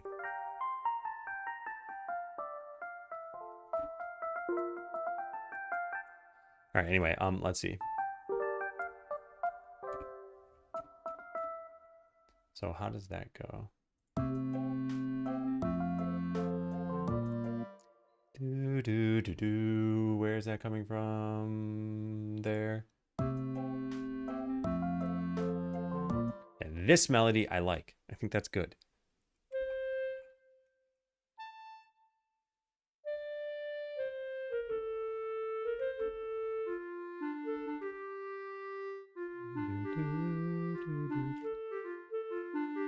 All right, so it's basically outlining a D minor chord going to G.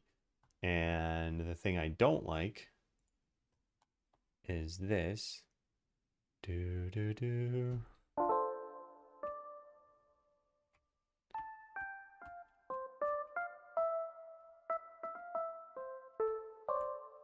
That's what I want to do. Why can't I do that? Because of...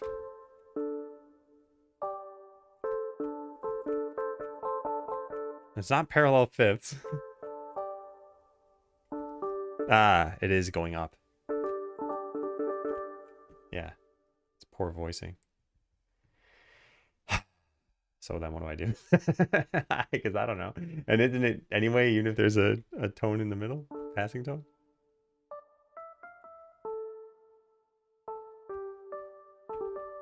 Yeah, let's see what that sounds like. I think it's going to be bad though. Hey, complexity.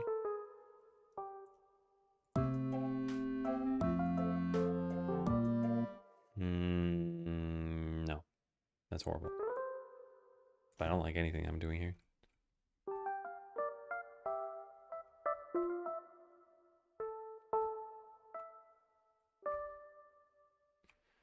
Could go back up to E. Well, I think that's bad too.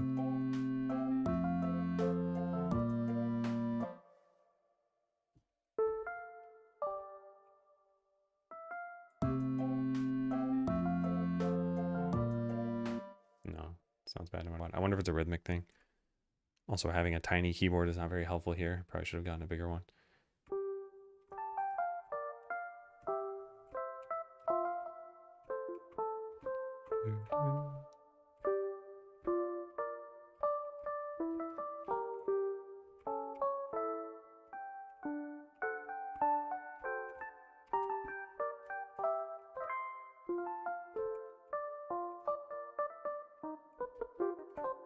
Okay, I want to change something.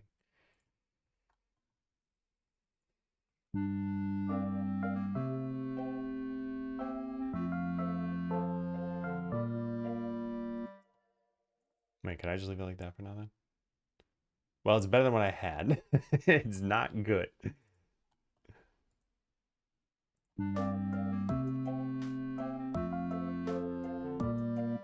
No.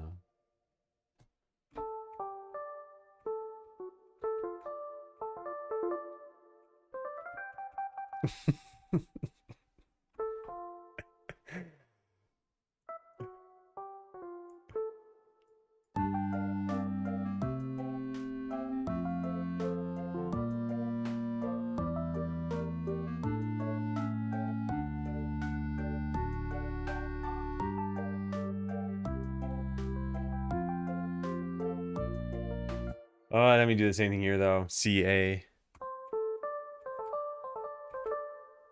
This is what we're doing before. Let me see why that sounds bad now.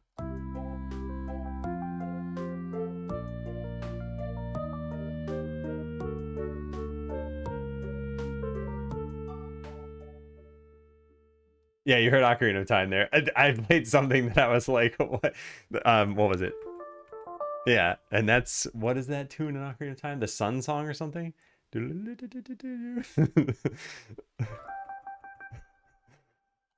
Every once in a while that happens. Okay, so let's hear what this whole thing sounds like now, this section. No, oh God, I hate that. I hate it.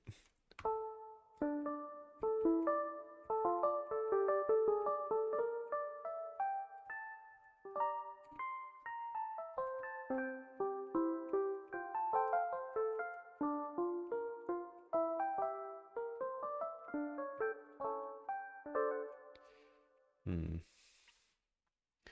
I don't know what to do with this. Try G instead of F. I did try G. I didn't like it.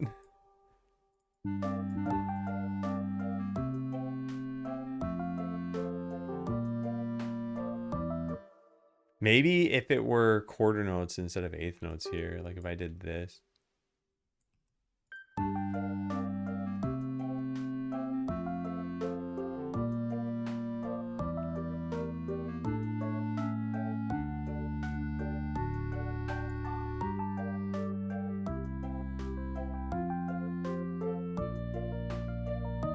Oh, there, that clarinet thing needs to be lowered a tiny bit. I'm part of this. Oh, okay, where is that?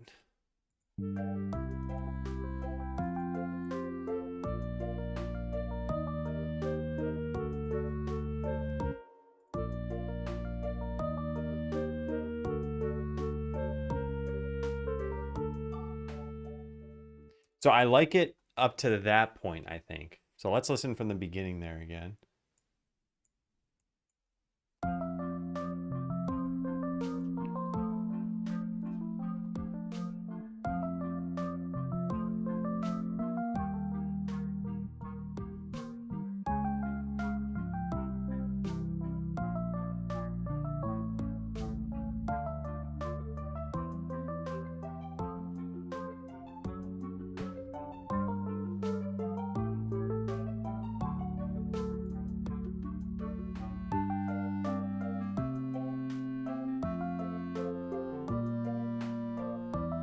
It's better.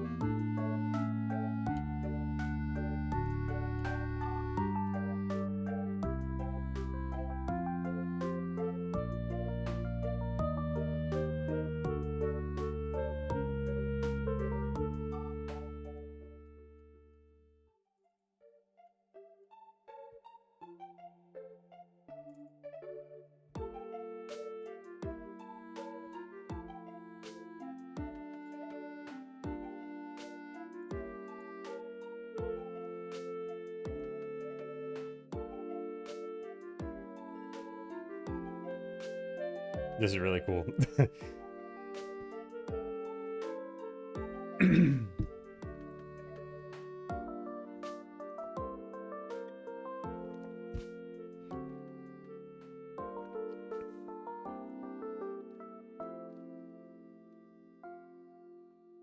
Now there's a doubled up note there that I'm not sure I'm happy with, right at the end.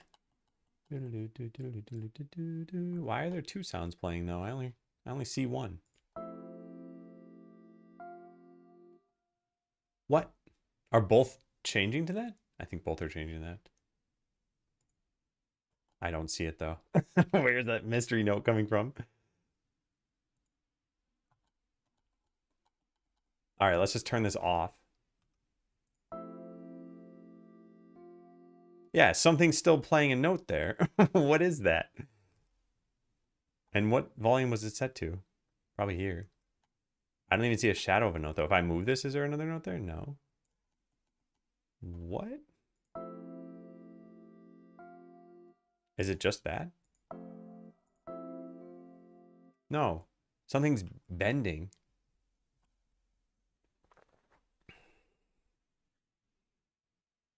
Taking an appointment to the ear doctor. Can't hear it sounded bad either. Thank you, Boulder. Song to follow for me. Thank you, Lycan. I appreciate it.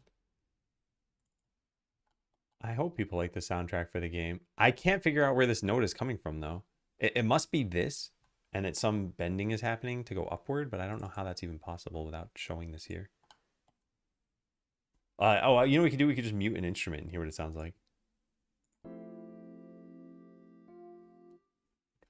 That note is coming from somewhere.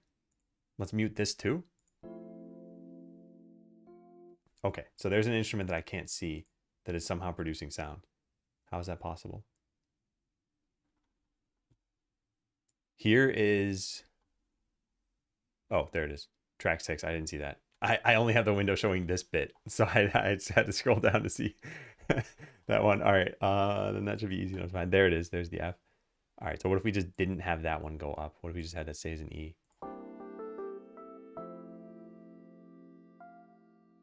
Then I think this should just fade out to there.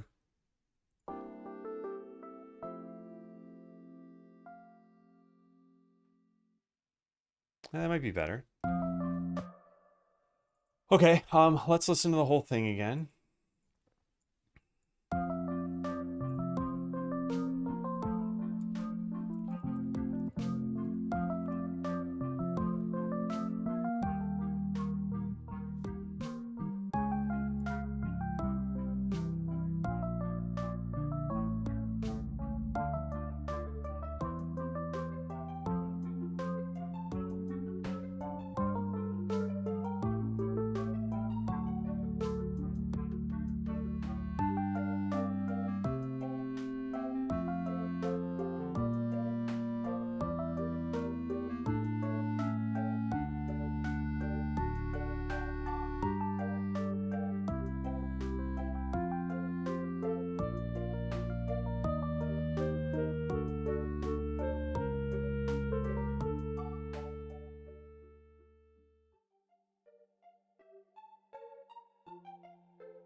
Okay, all in all, it's decent. There's something at the beginning I didn't comment on, which I gotta go find right now really fast. Let me see. I think there's too much bass.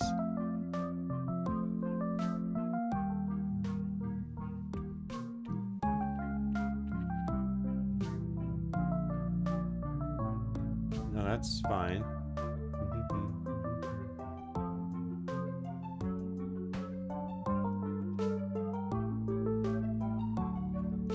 Yeah, right in there, 19. No, I had that written down already. I thought there was something else. How long did it take you to come up with that particular track? So the way that I make music typically is I'll sit at a piano and just kind of improv for a while until I come up with something I'm like, oh, that sounds pretty interesting.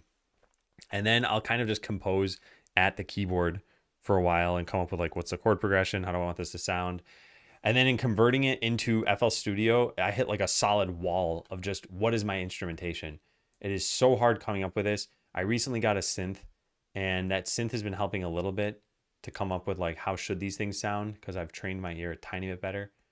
And then just filling out the notes is a bunch of work. Yeah. So anyway, how long? I don't know. Probably in terms of number of hours committed to this, it's probably like beyond 30 at this point, maybe.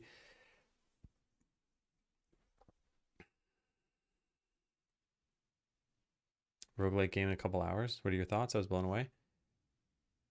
I haven't looked into this stuff too much, so I haven't tried GPT-5 really. And as far as vibe coding or making games very quickly, I think I'd need to probably try those things out. I think it's cool though. Yeah. Hey, Chef Alton. All right, so let's try to fix all of these problems that I wrote down. Muddy at 19. So that was right around here. And it was more specifically with, I think, this.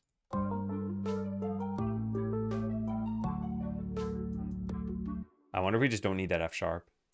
Let's take this out. There. No, I like that. I think I want this to be a little bit lower.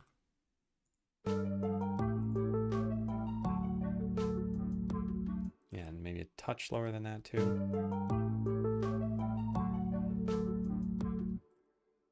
There and there. Let's try that.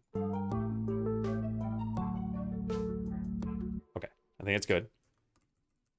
The G at 23 is still throwing me off. We're gonna not throw me off. Game music is one of the things that makes a game experience greater. Yeah, I think it helps out a lot, and I think it's satisfying to make it. It does take me a long time. I mentioned I got a synth. I think I probably have yeah, I have a command for it. I got this. Got the Stellar edition, so it's black. Yeah, this. So before I got this, if you had me sit down on one of these and you're like, hey, play something, I would have chosen a preset and I would have played something.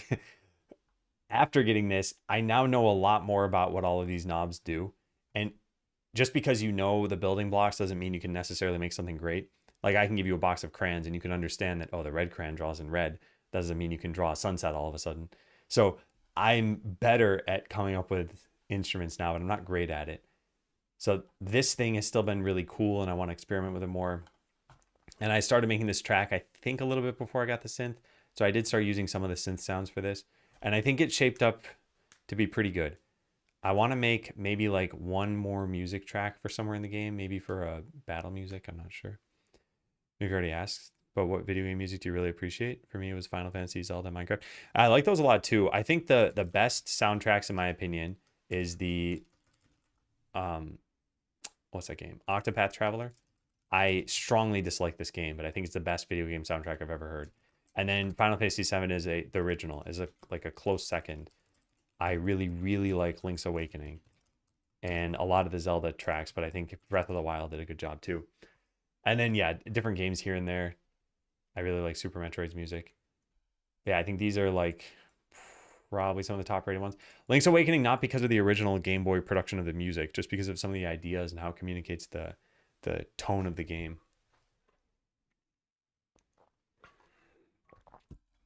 Yeah, there's a lot of great music out there. All right, so measure 23.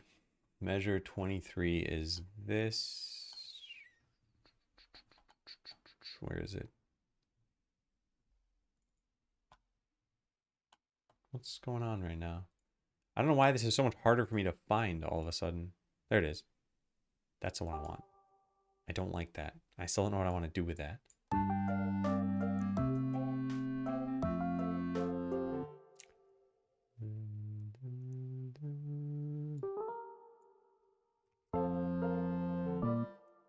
That would probably sound bad. I'm just experimenting at this point. No, that's terrible.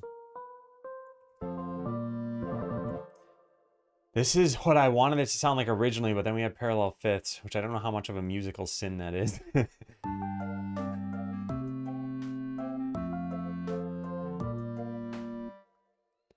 What's the rhythm in the clarinet?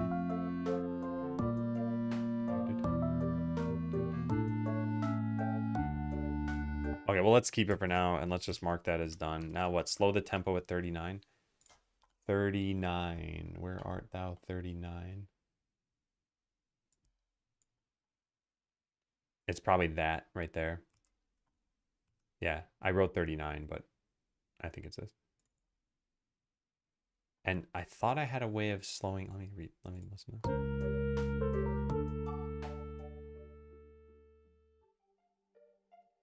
Yeah, I want it, I think, the tiniest bit slower.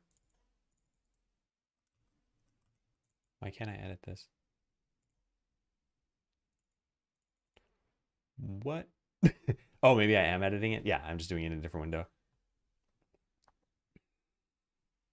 Add in one prompt attempt. I think it's pretty cool. Yeah. I think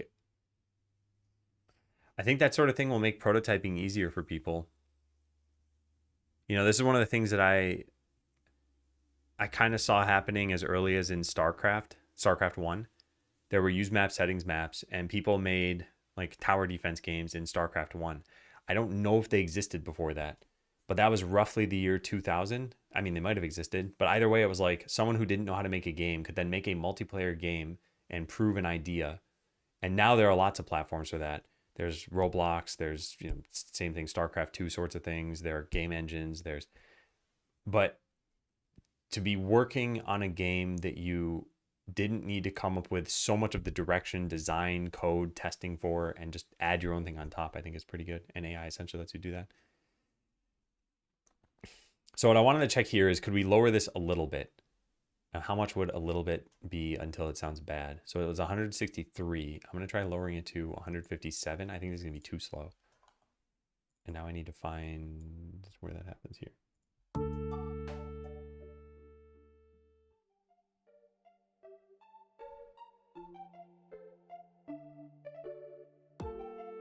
Yeah, this sounds too slow.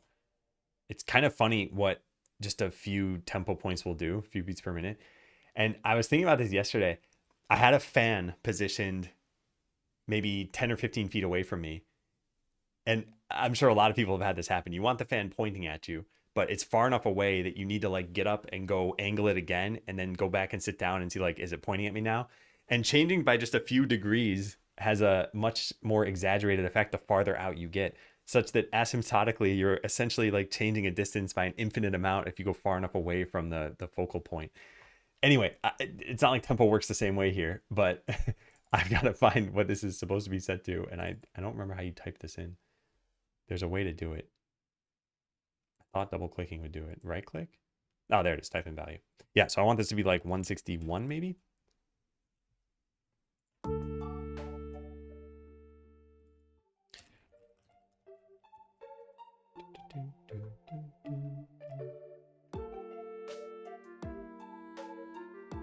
Yeah, okay. I think that's better. We just lowered it by like 2 beats per minute. And then new instrument entering is a touch loud. Okay, so measure 58. Yeah, sure thing, Mark. Sorry, I was trying to listen, so I just typed out the response. But yes, this is FL Studio. All right, so measure, what did I say, 58? Yeah, I think it was 58. Let me scroll and...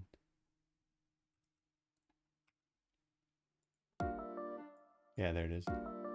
Ooh, that sounds bad.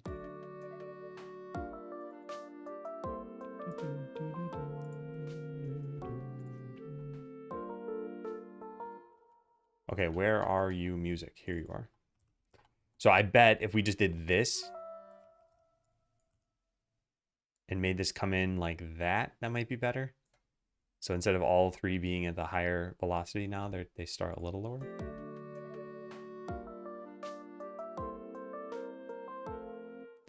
And we should probably accomplish this with channel volume if we're going to do this at all. But let's try one more time and have it go like that. Whoops.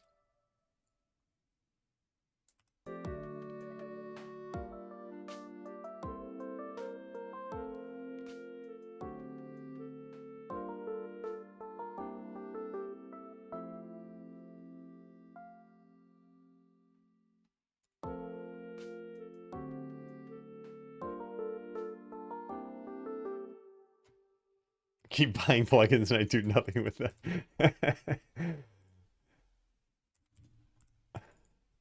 Okay, I think we're pretty good on this track. Let me listen one more time and see if anything stands out to me. I'm going to mute my mic and crank my speakers up.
Yeah, okay, just a couple of little things I think we need to do.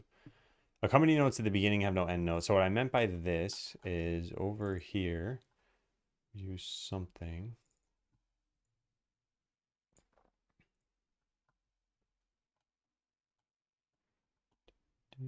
I don't even know where these notes are.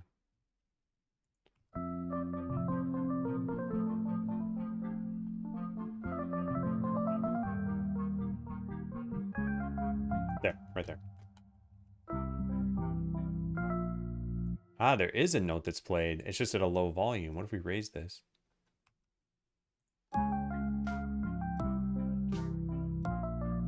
No, it fades out pretty much no matter what. What if we bring it as loud as possible? Nah, it just doesn't, it's not going to ever be obvious, I think. We'd probably need to raise it to at least this level. And then probably the same thing here, raise this to at least that level. And that might sound a little bit better.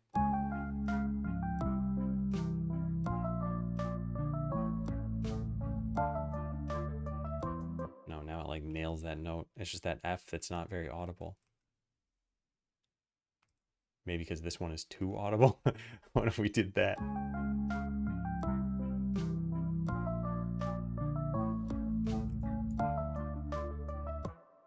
I don't know. I don't know why that's happening.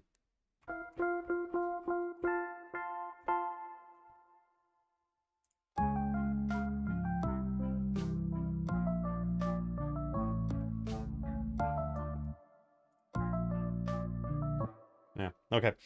Well, that's as good as we can get. And then pattern number 3. Right there.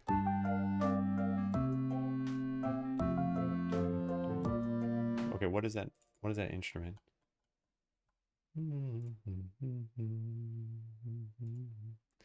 This one. All right, so what I want then is for that thing's volume to be lower. Is it controlled anywhere already? I'm not even totally sure how to find this. Ah, here we go. I don't see it, no. Insert 5 volume. Can we find out what this is doing? Insert 5. Because these might be named incorrectly, which is really unfortunate. The name here does not necessarily reflect what it's controlling. But no, they're all controlling the right things, which means that I just never added one of these for the instrument that I want to control. So we need to go find that, which is difficult because of how the windowing system works. You can't bring these to the front because these are stuck in the window here and these are floating outside of it. They're probably like actual OS windows. And now I want to go over to this and find this thing and create automation clip. And then we lower that just a hair for this, I think.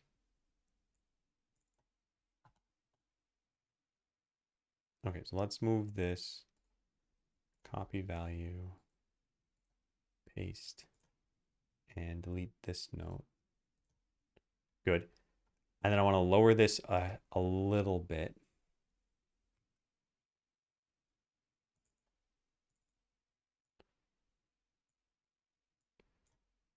Yeah.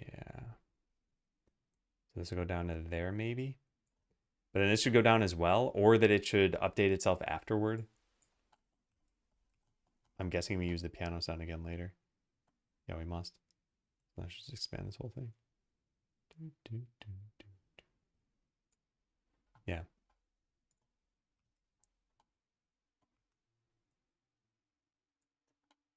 Oh, this is going to be annoying to do, isn't it? Okay, let's just do that.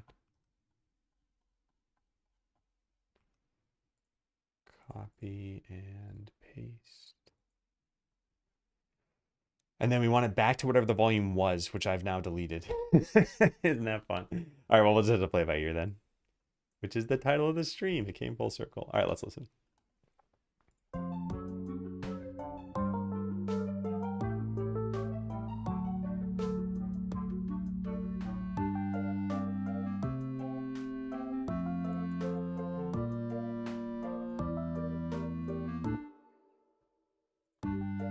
Yeah, I'm controlling the right thing. I just want to make sure.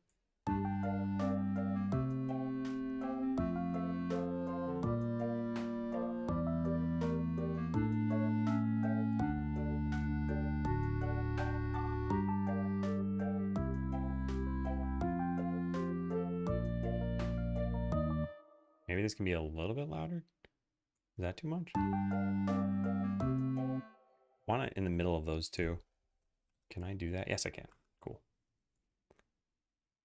And how do you get this to just be a straight line now? There's an easier way to do this. I'm just going to do it this way. Done.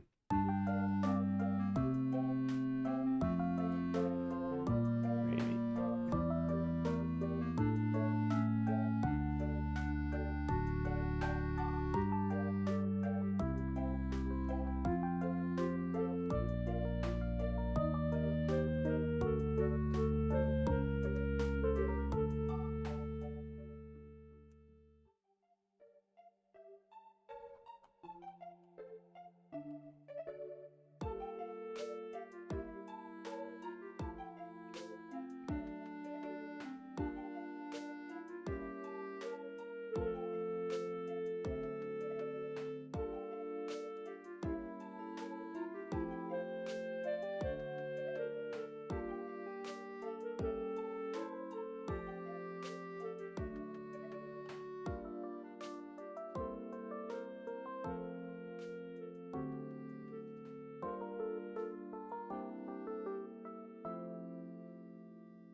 That ends too abruptly.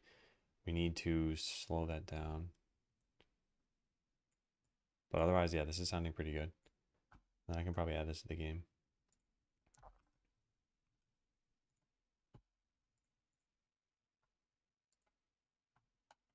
Where is that? Here. Want this to go another measure. And that means that this should go another measure. And the final thing is this pattern.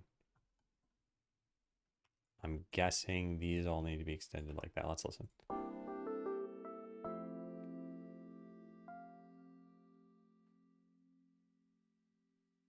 Yeah, perfect.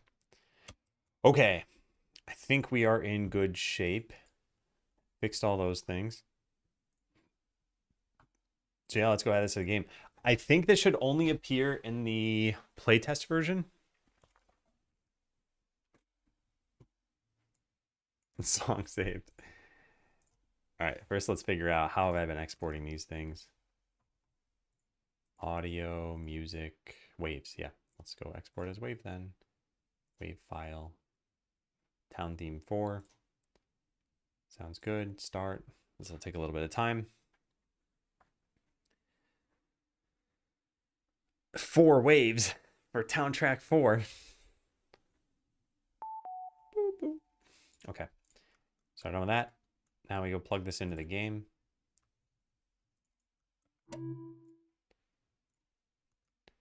And now we add it in. Now, I don't remember where we do this. I guess we could just search for town theme 3. All sound data has it. Town music 3. Yeah, so then we just need to add in town music 4. I don't know what the relative level should be of this. So let's just set it to 1 and find out if that's too quiet or too loud. And then wherever we reference this,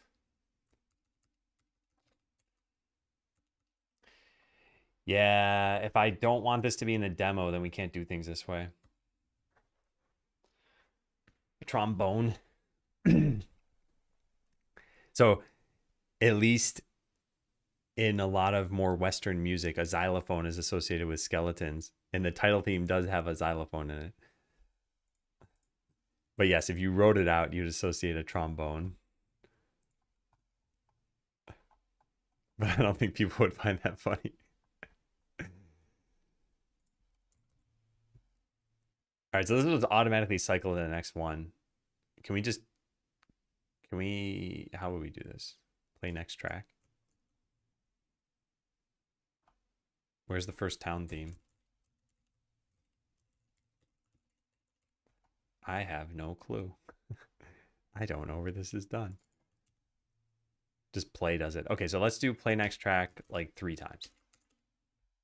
Now, if I'm not mistaken, this is gonna, yeah, this will stop the first one. So it'll play the 3rd track right into the 4th one.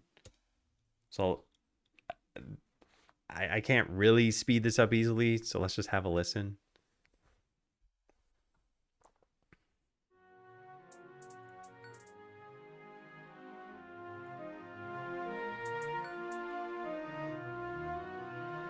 Okay, peaks are at negative 25 right now.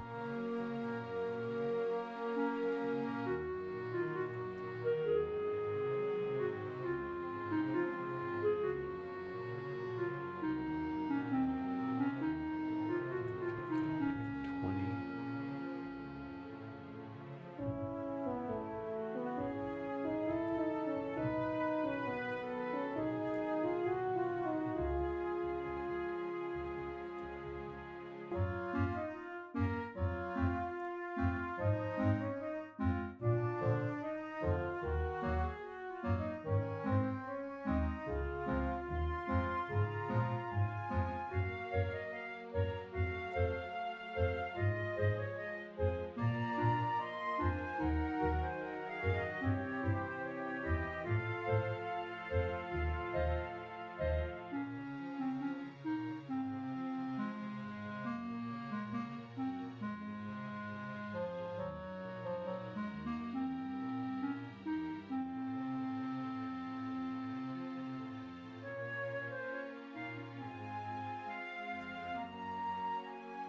It's almost done.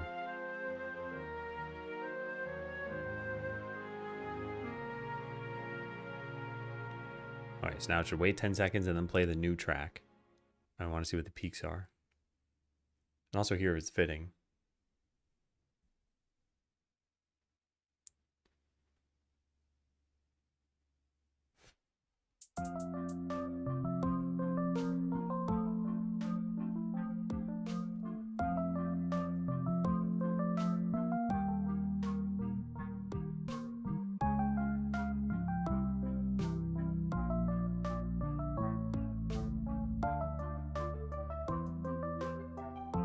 Why does it sound so quiet?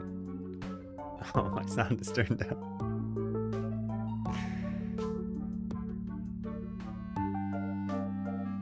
Yeah, peaks are good.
Oh yeah, sorry, I was muted.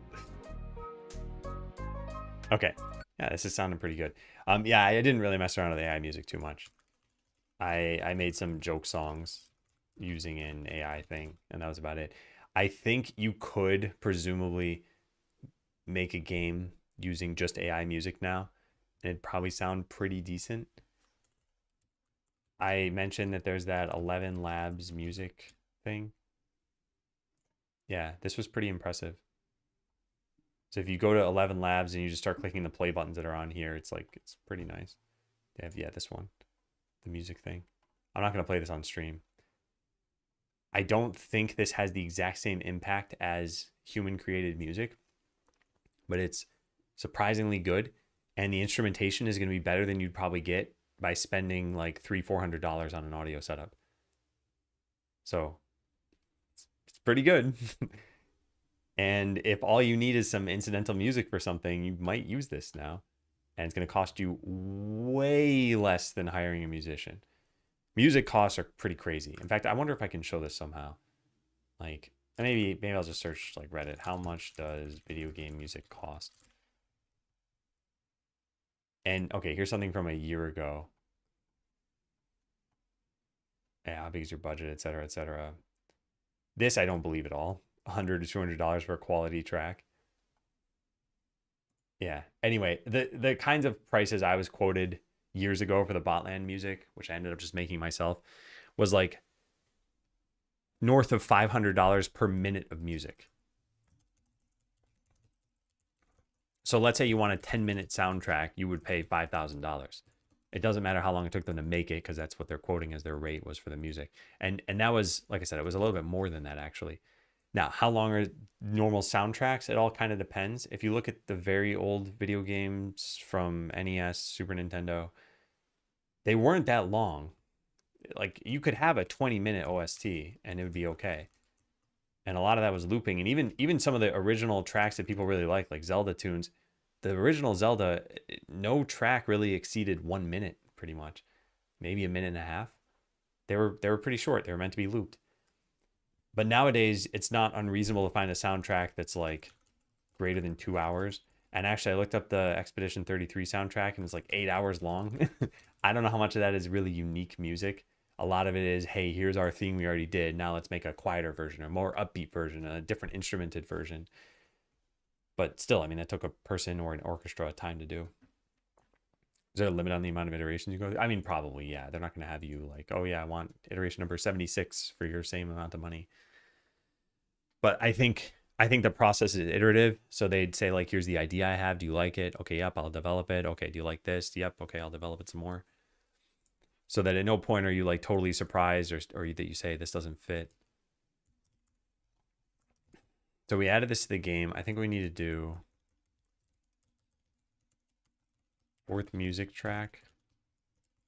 See if there's an issue on this. See if we can stop the fourth track from playing in the demo.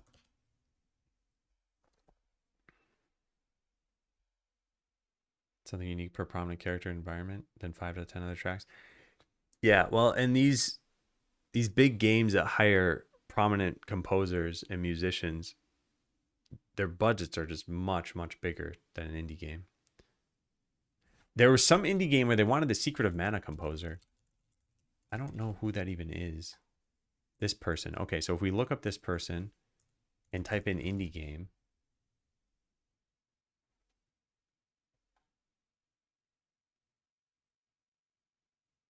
I don't remember just looking through this.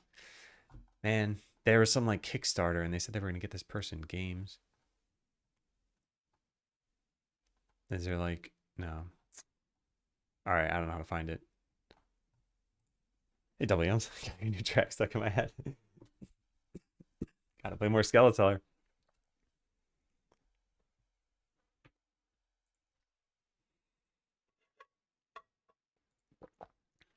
I think it'd be super cool to work with some of the people who've made music that has been stuck in my head for years and years.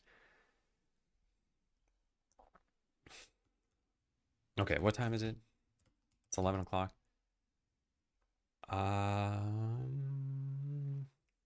I've kind of done the things I've wanted to do today. I think I'm just going to take it easy. I might come back and just play some challenge mode though. But is there a point in doing that before I've made these other changes I want to make? Maybe I'll play like one challenge mode run. Finish the fourth town theme. Did design for challenge mode. It went well. Took it easy otherwise. All right, I'll take a break. And then I want to check this thing in. And then I want to play through a challenge mode run. Monday, tenants, marketing plan, journal.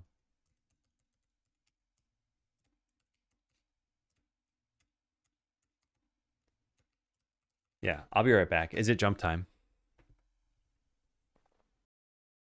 It's jump time.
All right, hello again. So, I am now the proud owner of two things I can't use.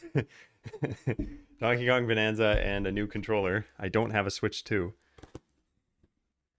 I've been slowly ordering these things because I saved, I think, $17 across these two things. So now I got to find a Switch 2. Hopefully that'll happen this weekend. Because I was looking forward to playing this game, and I was looking forward to playing Kirby Air Riders, and that should come out in December, I think. And then hopefully other games come out that I actually want to play. Close the game. All right, music track, music. No, we're not doing that. All right, that's fine. Oh, I probably wrote this down somewhere, right? I did write it down.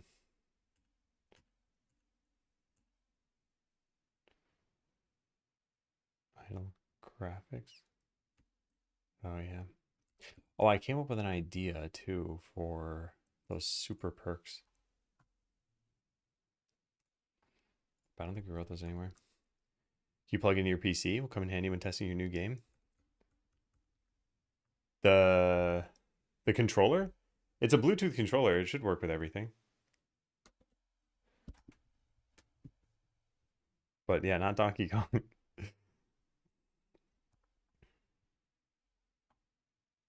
Okay, could be get plus 20% of your current gold. Maybe cap this at 1,000 or something. This would incentivize you to use this toward the end of the run if you need to meet the objective. But you could use it sooner just to get tons of money. Okay. So no issue. See if we can stop the fourth track from playing in the demo. Let's go do that. Hey, Cypher. So delete these. We eventually call this play next track. So I think what I want to do is just change which tracks there are based on whether or not we're in the demo. So feature flags dot is demo question mark this.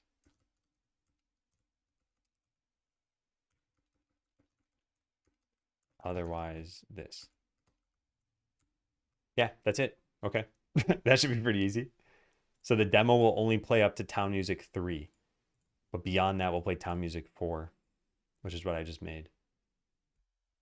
All right. Add fourth town track. This won't play in the demo.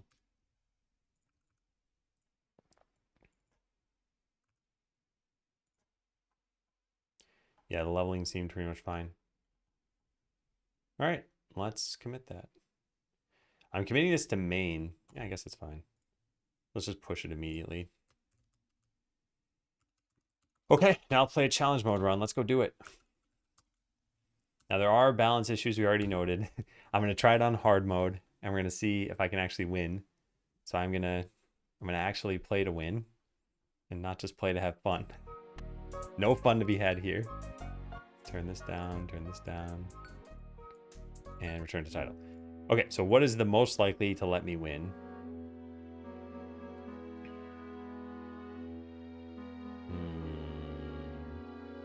I actually do like the extra workers. Because I feel like then less is going to waste. It's like the least interesting mode, though. And adventuring sounds decent, and farming sounds decent. Probably one of these first three, I think. But chaos is also nice. I'm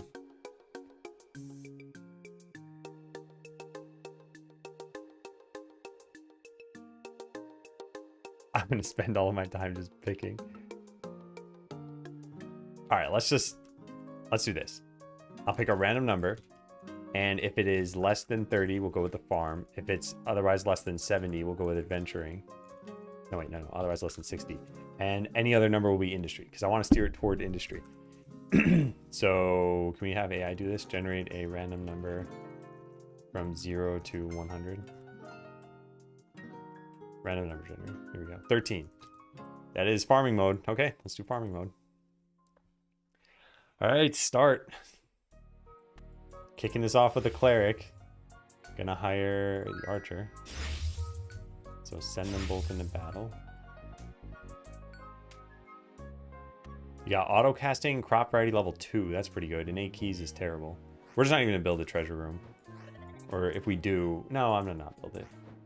Although it could help. I guess it depends on which battle perks I get. Alright, dump these into here immediately. And actually we can get this too. So we should be able to level up pretty quickly with this. And then any other money that we get, I'm going to spend on probably another adventure. So that's 9 gold. In order to get another adventure, we need 50. So we need another 16 gold after that. And potions don't count because I'm going to put them in here. And no one's bought any of this stuff originally anyway. I don't have space for this. Oh, nice. Okay. More potions. I'll take them. No one's bought any bows. No one's buying anything. We get our first battle perk. Ooh, okay, this is just strictly better. Let's go with that one.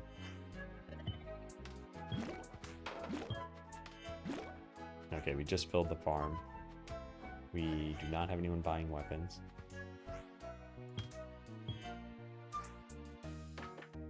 I'll put one of these there.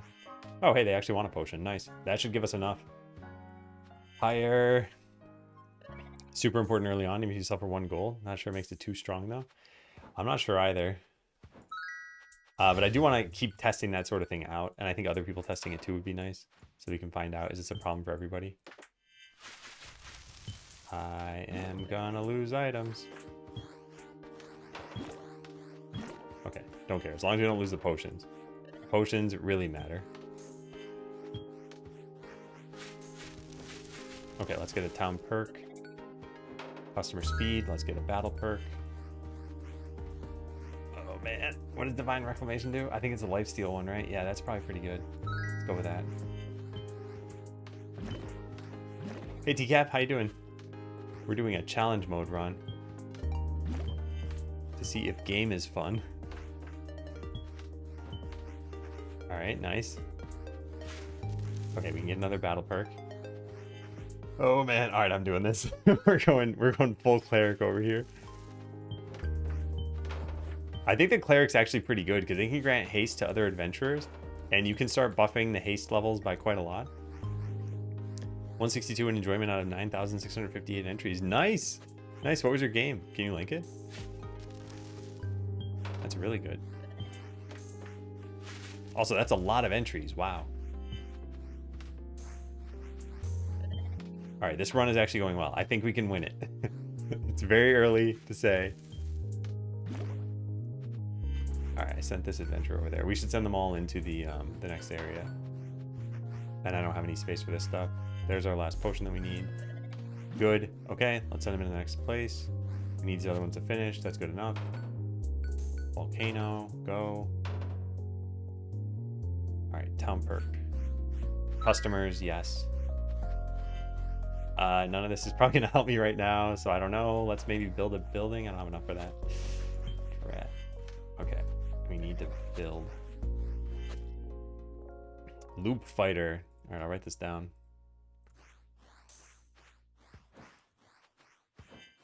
TCAP. Yeah, neat. I hope I enjoy it.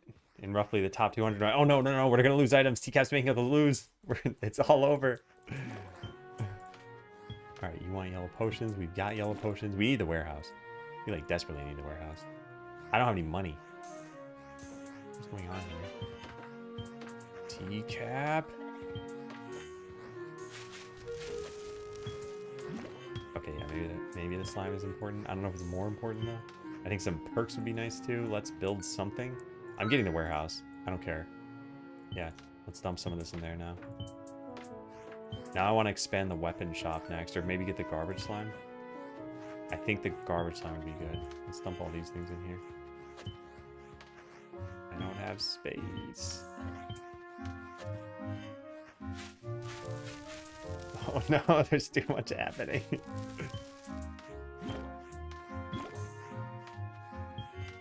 good. Always keep the stocks, the shop stock. I'm not gonna cheat. We're not cheaters over here. I need 50 gold. I need customers.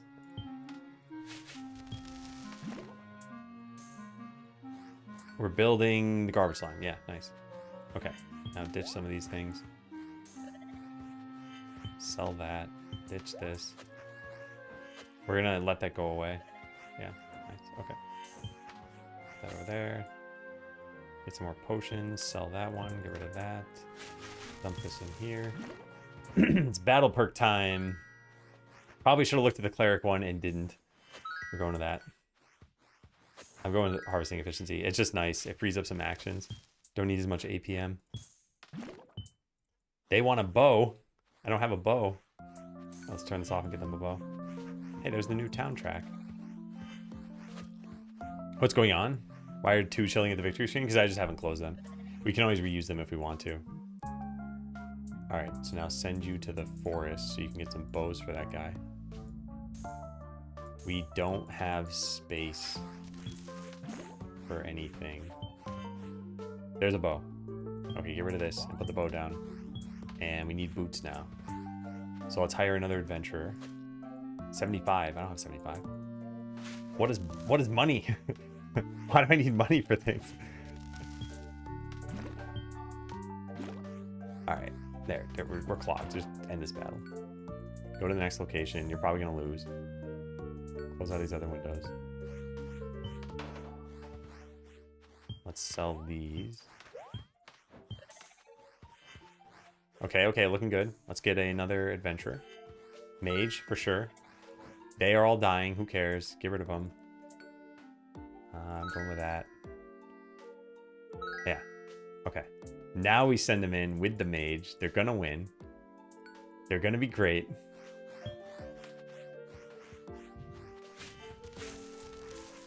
I don't have any potions. Any potions? What's the challenge? So the challenge is to get to 7,500 gold within 27 minutes. I'm on hard mode, so we don't have as much time. And you randomly pick a bunch of things. So like if I get a town perk, I'm offered these and I can choose which one seems best to me. This one's actually really good. All right, so now we have spicy cooking. So now we can get occasional crits when we harvest crops. Oh, nice. They're buying everything. They're really buying everything. Awesome. Okay, let's build another building. We're gonna get the enchanter's den. And we're gonna make customers move faster. Oh, we already have auto casting. Nice. Nice. All right, we need all the boots we can find. Weapons, we can sell one of those. Put this in here. That's really good. That's also really good. I'm taking this. Cleric is getting super powered. So the cleric already has level 2 of this, which makes Blessing of Haste last longer, and she herself has more haste, which should boost the whole party and give them lifesteal, which is, you know, pretty good. We need customers to go even faster. I have no room for anything. We're almost done with that quest. I need more of everything. Oh, that's good. That's also good. I think I picked the right thing. What did I pick? Spicy cooking. Yes, that's what I wanted. I know what I'm doing.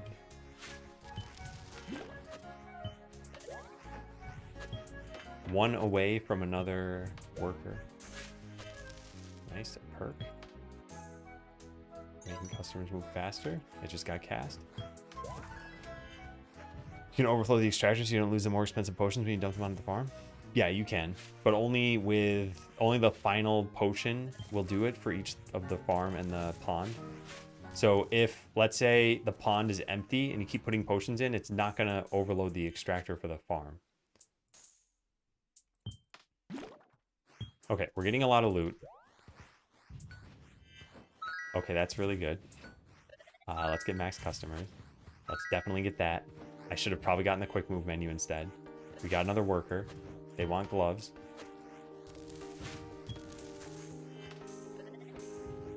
Okay. Selling some good stuff here. Probably need an expanded warehouse pretty soon. Do I even want another building at this point? don't know. But yeah, customers are buying. We're 9% of the way in. We've spent 10 minutes, so we really got to ramp this up. Let's get this so we can get more workers.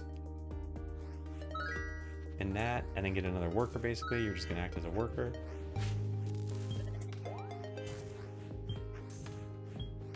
Wow. We're selling everything thanks to this. Yeah, we should probably swap off spells now. That's also nice.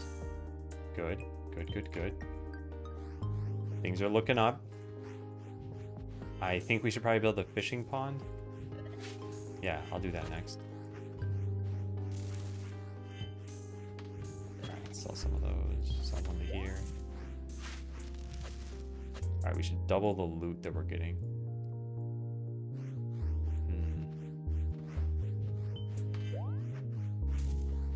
What's the next quest? Stuff I don't have. Okay, let's not worry about that. Next perk is in one slime, one sludge. Oh, they're both so good. Oh man, I don't know what to pick. Probably this one. Alright, yeah, we're getting more loot. They want a bow and a cloak. Let's send them back to the first area to get both of those. It should be worthwhile to do that. They're going to win pretty soon. The spell is still running too. So if we send them back fast enough. 8 seconds. Bow and a cloak. Come on. That was everything. Great. Yeah, so let's put the cloak over there and let's put the bow over there and send them back to the jungle. Actually, you know what? We can do the canyon now and put those two characters in. They should... Whoops, that's not what I wanted. They should be able to beat the ogre. The bow was taken by somebody else? Oh, there it is. Go, go, get the bow. Don't you grab it. It's not for you. No! I thought they were going to the other one. Alright, that was a mistake. That was a big mistake. Let's send you back to here then to get the bow. The cloak person got their cloak at least. I have a ton of money. Yeah, we can turn that off for now.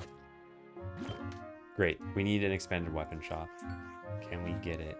Cloning I kind of want to take. Let's take... all this is tough. Let's take cloning. Let's take that. And that. I want... Okay, that's pretty good. I want the weapon shop. We're not getting it. Okay, so they've gotten the thing that they wanted. Yeah, let's go over to here now. And do that. Good. For an idle game? I mean, this is never really an idle game, but it's certainly not in challenge mode. Critical eat. That's right. I'm critically hungry. Okay, so we got 21 minutes left. We have a lot of money left to earn. I think we should get the fishing pond.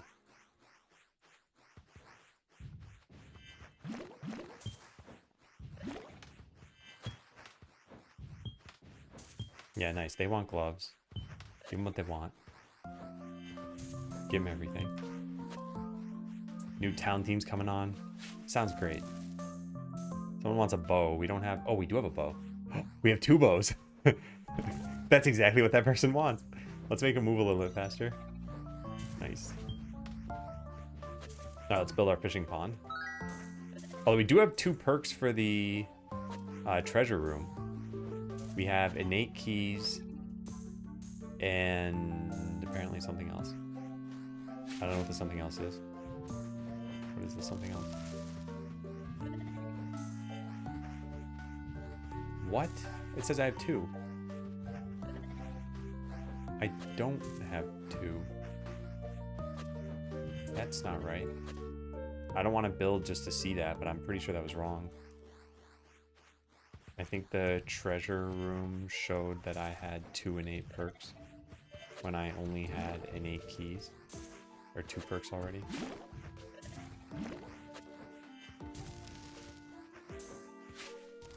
They want bows again? Fine. I'll get you a bow. Ooh, I don't have any of these adventurers. Are any of these even worth it? Maybe... Thinking who will be best at fishing. None of these will be good at fishing. Just take the spirit caller. Alright, I should dump these into here. You want a blue potion. We've got that. You better not buy it. Good. Good, good, good. 20 gold tip. Now, give me a bow, and I will sell that bow to these customers. There is no bow from there. Get some more perks. Oh, right. I have the fishing pond, but it's filled right now. Oh, there's the bow. Does anyone else want anything? No. Okay, good. Let's turn on the shopping spree. Do we have... No, we just need to stock. Let's stock things. No, they bought the bow. It's not supposed to buy that. All right, I'm going to take this away from them. There. Now we got to have that person buy it. Good. I'll hire... Oh, we didn't even get the adventure I want. All right, whatever. Let's send that... we shouldn't even do that. Yeah, let's send them both in there. They're going to do very poorly. And I'll turn this off for now. We have enough in there for now. Good.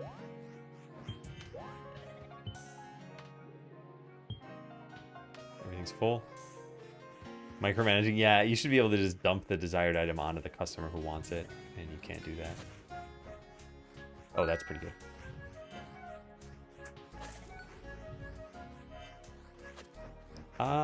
That's okay.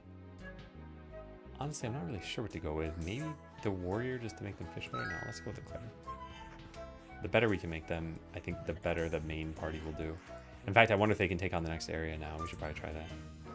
Alright, let's sell some of these things to the slime, who is at max hunger. How are they fishing? Yeah, they're doing okay. It's probably a waste of their time. Alright, let's send them to the next area. Can they do it? Guessing the answer is no. But they might be able to.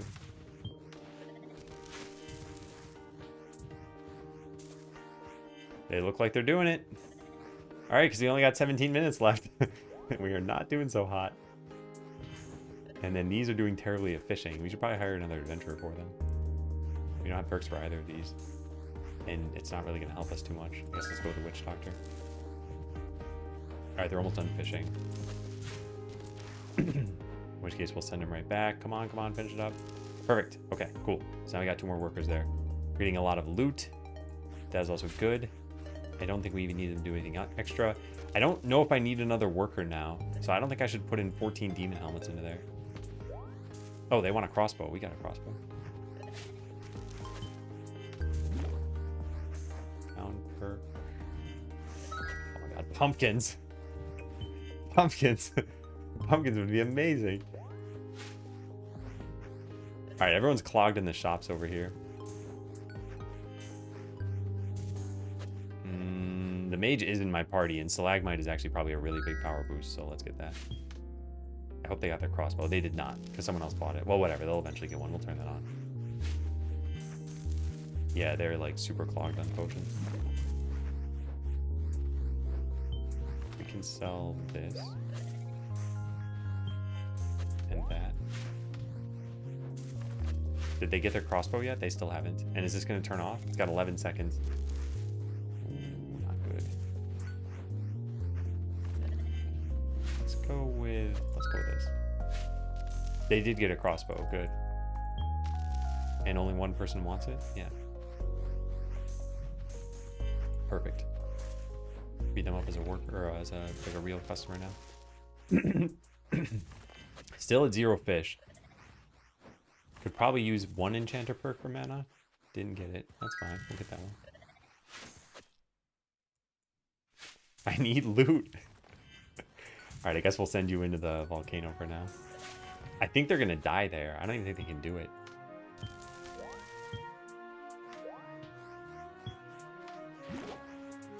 There we go. Yeah, I'm micromanaging the fishing pond so that we don't lose a bunch of potions to the pond itself. That guy's gonna go with the yellow potion. That's good. I lost. Yeah, I can't beat that place. I'm definitely going to that. Yeah, let's just send him to the forest for now to get something. It's not great loot, obviously. We'll click that. Not enough mana. No, I need the mana. Oh. Ah, darn it. Just barely got enough at the end. And I didn't click it because I didn't want to waste it.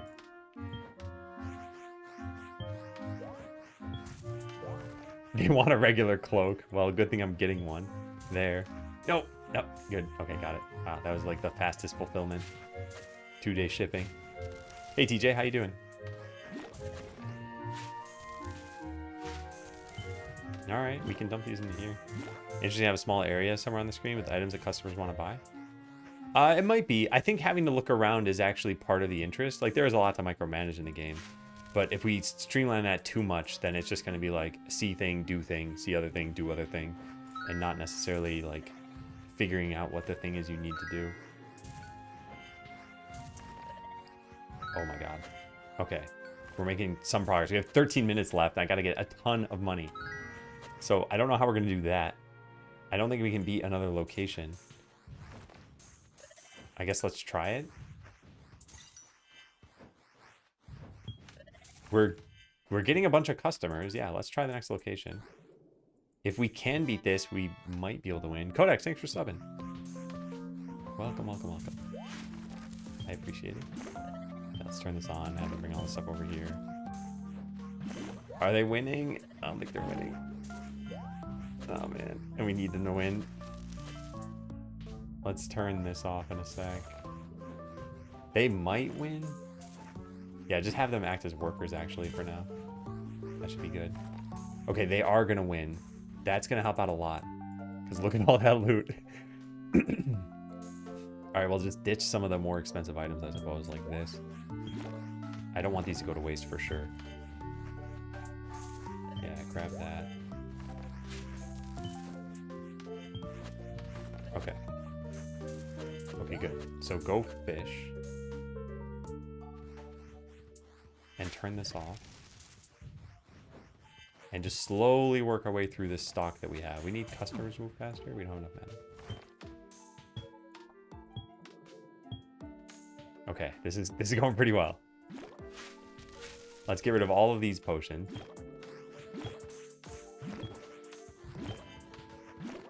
Good. That's not going to take up a bunch of space now. Get some more of those over there. Choose town perk. Probably food critic. Probably workers moving slightly faster. That. Get whatever battle perks we can. I'm just going to the party we already have.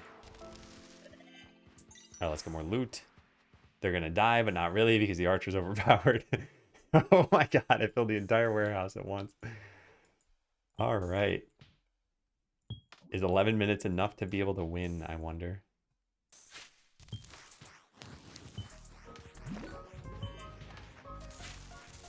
Good. How long does this last for? Another 4 seconds? We need a little blue potion. And what else? They wanted a dagger? I'm not getting that stuff. You guys are gonna defend for yourselves. That's already full. This is about to end. It already did end. Okay, so let's turn off them from fishing. Come on, end. Finish the battle. Alright, we'll get them a small blue potion. Fine. Easy enough to do. Anything open? These things are open. We probably need some more customers. Let's get that. Oh man, this would maybe help. Yeah. That would definitely help. Cleric. I'm going for the cleric. Can't resist. So we can make customers move faster. We don't have enough mana. Let's just auto-cast it. Did we ever get them their blue potion? We didn't. We're about to. Nope, someone else bought it. Okay, that's fine. I'll just keep putting them here until you finally get it. You will get that potion. You will pay me a ton of money. Yeah, good. Okay, so now stop fighting there. And put one of these down here. Okay, so we just enabled customer speed. We don't have any spaces in that shop. We're running out of spaces over here. Dagger Man's not getting a dagger. That's fine. Garbage time's about to be fed a whole bunch of items because we need the potion shop to be expanded. There, perfect. You have 10 minutes left to earn 3,500 gold. Okay.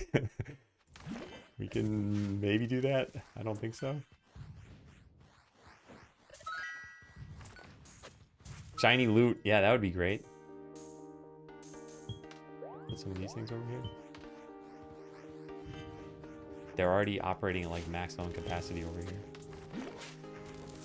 We have one fish in the pond. Let's go get them to fish it out.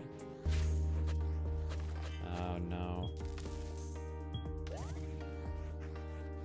Oh no. Yeah, I guess we're selling it for something at least.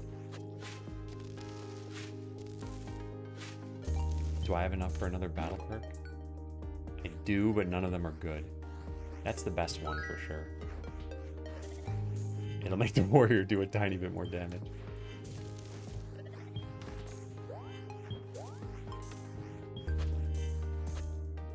I think with another few perks, it might be possible.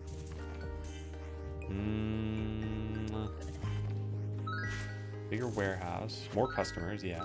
Oops, I didn't mean to click that one. Alright, that's what Darkstorm was talking about. Yeah, just turn this on. Have the rings of potions there. There, that's good enough. No, we still have empty plots. We need one more potion to go there. These boots are probably a waste of time. Not enough mana.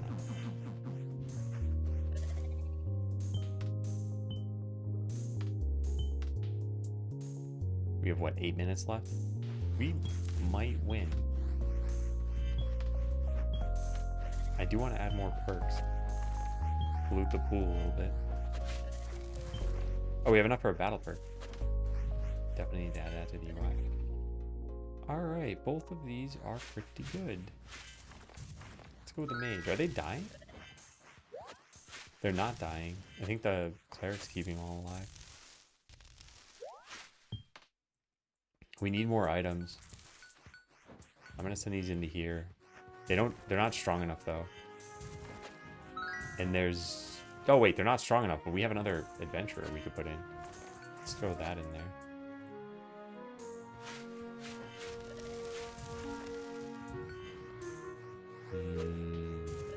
Yeah, that's really good. What does the rogue have for haste? 43% now. Interesting. Let's turn that on. We need a yellow potion, which we are actually going to get. We got it. Web's not synced with the sound. It's too bad. I think it's a Twitch thing. Someone mentioned that it got fixed earlier. F5 solved? Yeah. Character's dying there. Oh, we don't have any of these. Oh my god, look at that loot.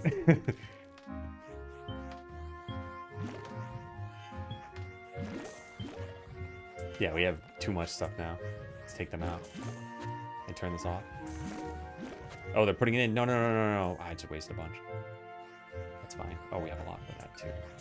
Let's get that. Let's get that. Let's get that one. That one. Cool. They are all taking care of this stuff. I should actually hire one more adventurer just to get them as a worker.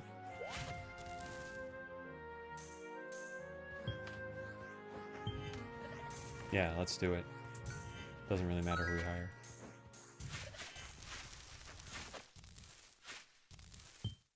Yeah, I'm not going to fulfill customer desires now. We have enough customers, I think. We're 5 minutes away. It's 5 something.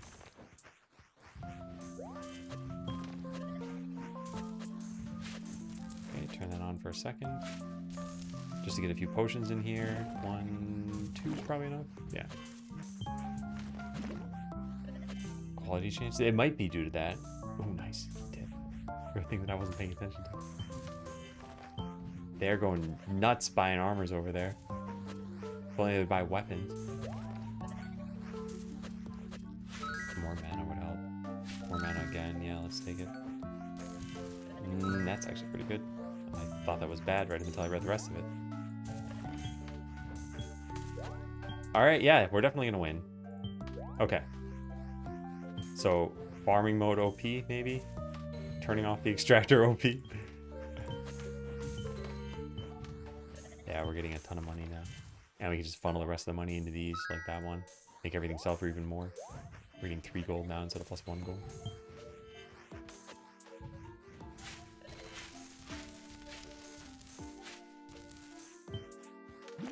Turn this on for a sec. Get 2 more potions in there. There. Oh, that means I'm at max fish? I am. We can send him in there to fight. I don't think it's going to help.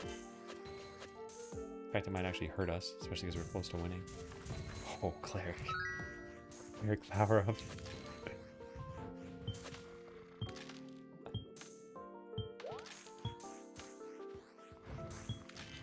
All right. Oh, that was fun. We are almost done. I guess let's get more loot. Any other perks we even need? Not really. Yeah.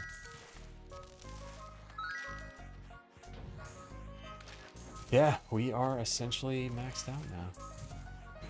We have a healthy 3 minutes remaining.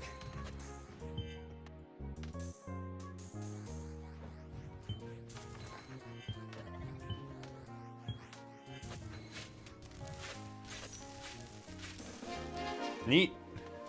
We did it. We did it. All right, 54 town perks.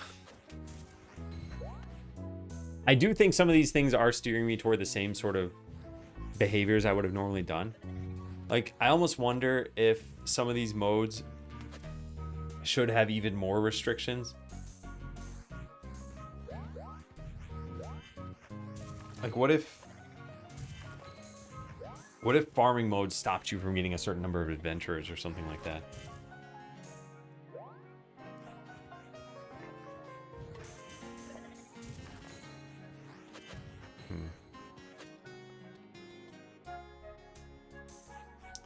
Because yeah, I don't think my decisions were too different. I want a battle perk button to be in the town menu.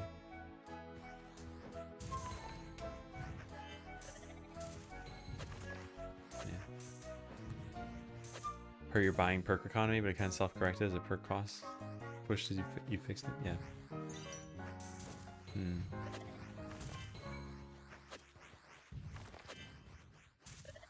Also, I never had to go to the Inferno. I didn't have the power to go to the Inferno.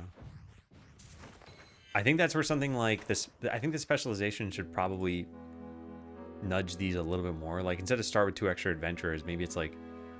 Start with 1 extra adventurer, but both of those 2 adventurers start at like level 5. I kind of wonder what that would be like. Let's take a look. Let's go to this and adventuring... and that, and yeah. So number of adventures, let's set to 1. And then force grant.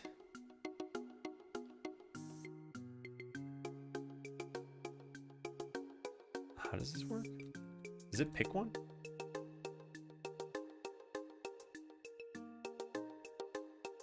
What is this doing?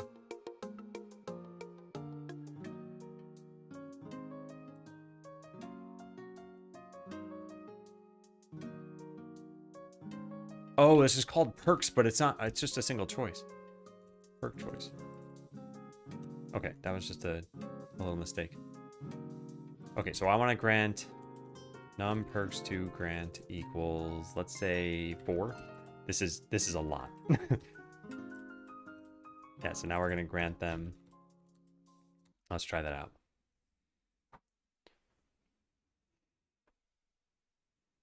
So each adventurer is going to start at level 5, which is probably way, way too powerful.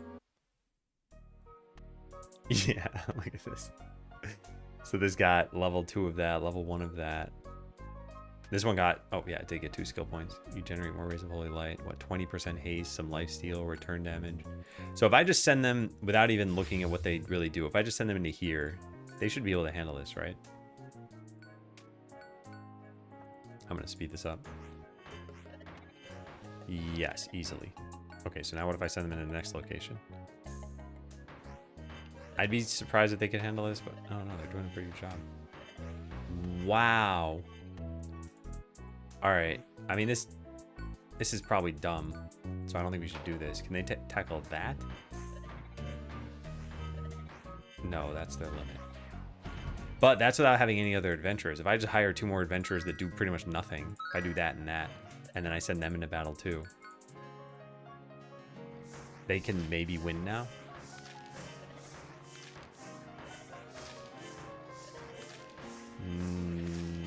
It's gonna be close. No, they can't. Okay. So yeah, starting at level 5 pretty much already puts you starting in the jungle, which is different from how you normally play. But I think level 5 is too powerful. Also, that wasn't even with probably the most overpowered combination of adventurers. If we start again. Why do I always have the cleric? Is there something broken here? Hang on, I never even thought of that. No. Okay. There's just pure luck that happened so many times in a row. What is this? Increases damage dealt by poison skin.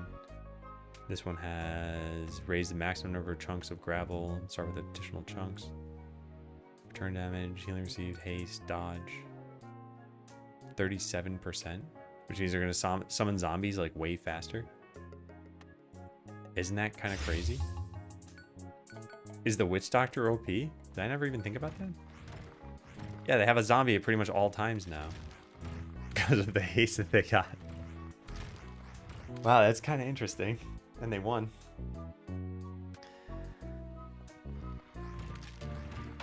Wow. No, now they lost. Huh. Interesting indeed. Well, I don't know if we need to do anything about this. For now, let's set this back to what it was. It was 1 perk to grant, and it was 2 adventurers. So let's make sure that matches, because I did change the code to make it easier, and I renamed that. So we might as well check that in. Is it correct? Start with 2 extra adventurers, get a free battle perk. So we should have 3 level 2 adventurers. Yep. Okay. All right, nice. Improve adventurer spec setup logic. It's just cleaner code for the same functionality.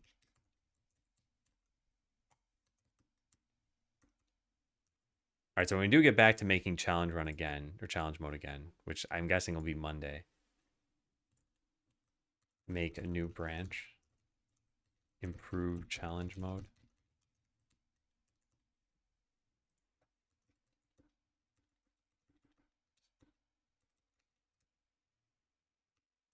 Treasure room show that I had 2 perks. Okay, we got to investigate this.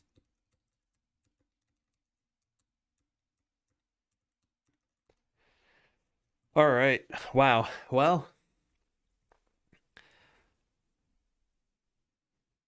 I like where challenge mode is going. I do hope some other people can play test the game. If you're interested, please do let me know. If you've never played the game and you want to try it, you don't need to do anything special. Just go to Steam and download it. But if you want to play challenge mode, you should probably make sure you've at least played the main mode first, or else it's not going to make sense. Because there's no tutorial in challenge mode, and it's kind of rough around the edges. But hey, we got done with another town track today. I got to probably come up with... Yeah, I think having like 5 town tracks would be nice. So you feel like there's some variance. I wonder how long the soundtrack is right now. Let's go find out. Is there a way to view the length in macOS? Yeah, 1 minute, 46 seconds. These aren't exactly accurate because like it's probably 1 minute and 42 seconds of music and then like 4 seconds of fading out the final note. So we're just going to get an approximation here. I'm not going to go look at the sound forms. Oh, I didn't mean to do that. Get info. They're not very long. 2 minutes, 1 second. And the final one, I think, is the shortest one. 1 minute 38. And the final one is... Oh, 1 minute 41. All right, so 46, 38, plus 1 plus 41. So it is 2 plus 1 plus 1 plus 1 plus 2. 7 minutes and 6 seconds of music. And that took me like more than 100 hours to make. Fun, right? So that's our OSD. 7 minutes. Oh, man.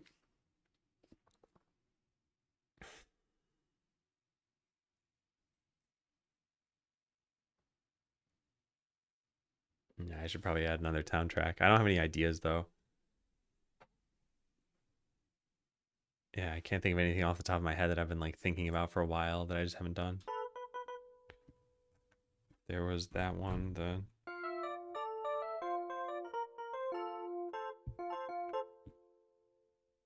what is this instrument?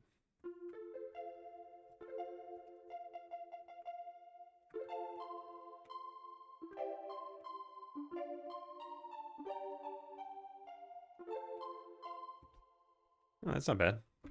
Reminded me of something. What was that?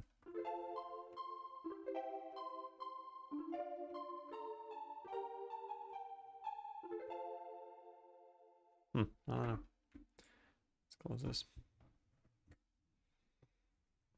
Did that mute my microphone? Test, test, test, test. No, it did not. Okay. All right, I think that's going to be it for today. Normally I would stream for a full day, but I'm just not really feeling it. I think I need a bit of a break. I also still have to do marketing this weekend, but I already did a bunch of work that'll prep for that being simpler. There have been a couple of Skeleseller videos on YouTube recently. They haven't gotten a ton of views, but it's nice that people are still making videos. So these are like a combined 600. And then Trustin did a video, and I think one other person, Lord of Loot. They're no longer considered to be recently uploaded. So yeah, there's some videos. They're hopefully reaching some new people, hopefully increasing wish list. What's this say? Enjoyed the game very much. I can see myself playing through the whole thing. Nice. Liking that comment. Okay, let's go raid somebody.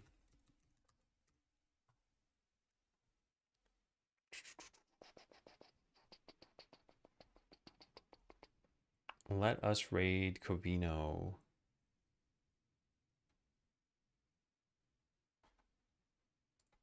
Yeah. Covino's a cool guy. I'm not even sure what he's working on anymore. I think it's the Blob game, the action game. If he ever watches this, which I watch people who raid me, they'll be like, what the heck is that I'm talking about? But hopefully he just focuses on the cool guy part. All right, thank you all for watching. If you want to join Discord, there's a link. If you want to play the game or share it with your friends, there's a link for that. I'll be back on Monday. Hopefully it's a normal day. Hopefully we're just back to deving. And yeah, have a great weekend, everybody. See you later.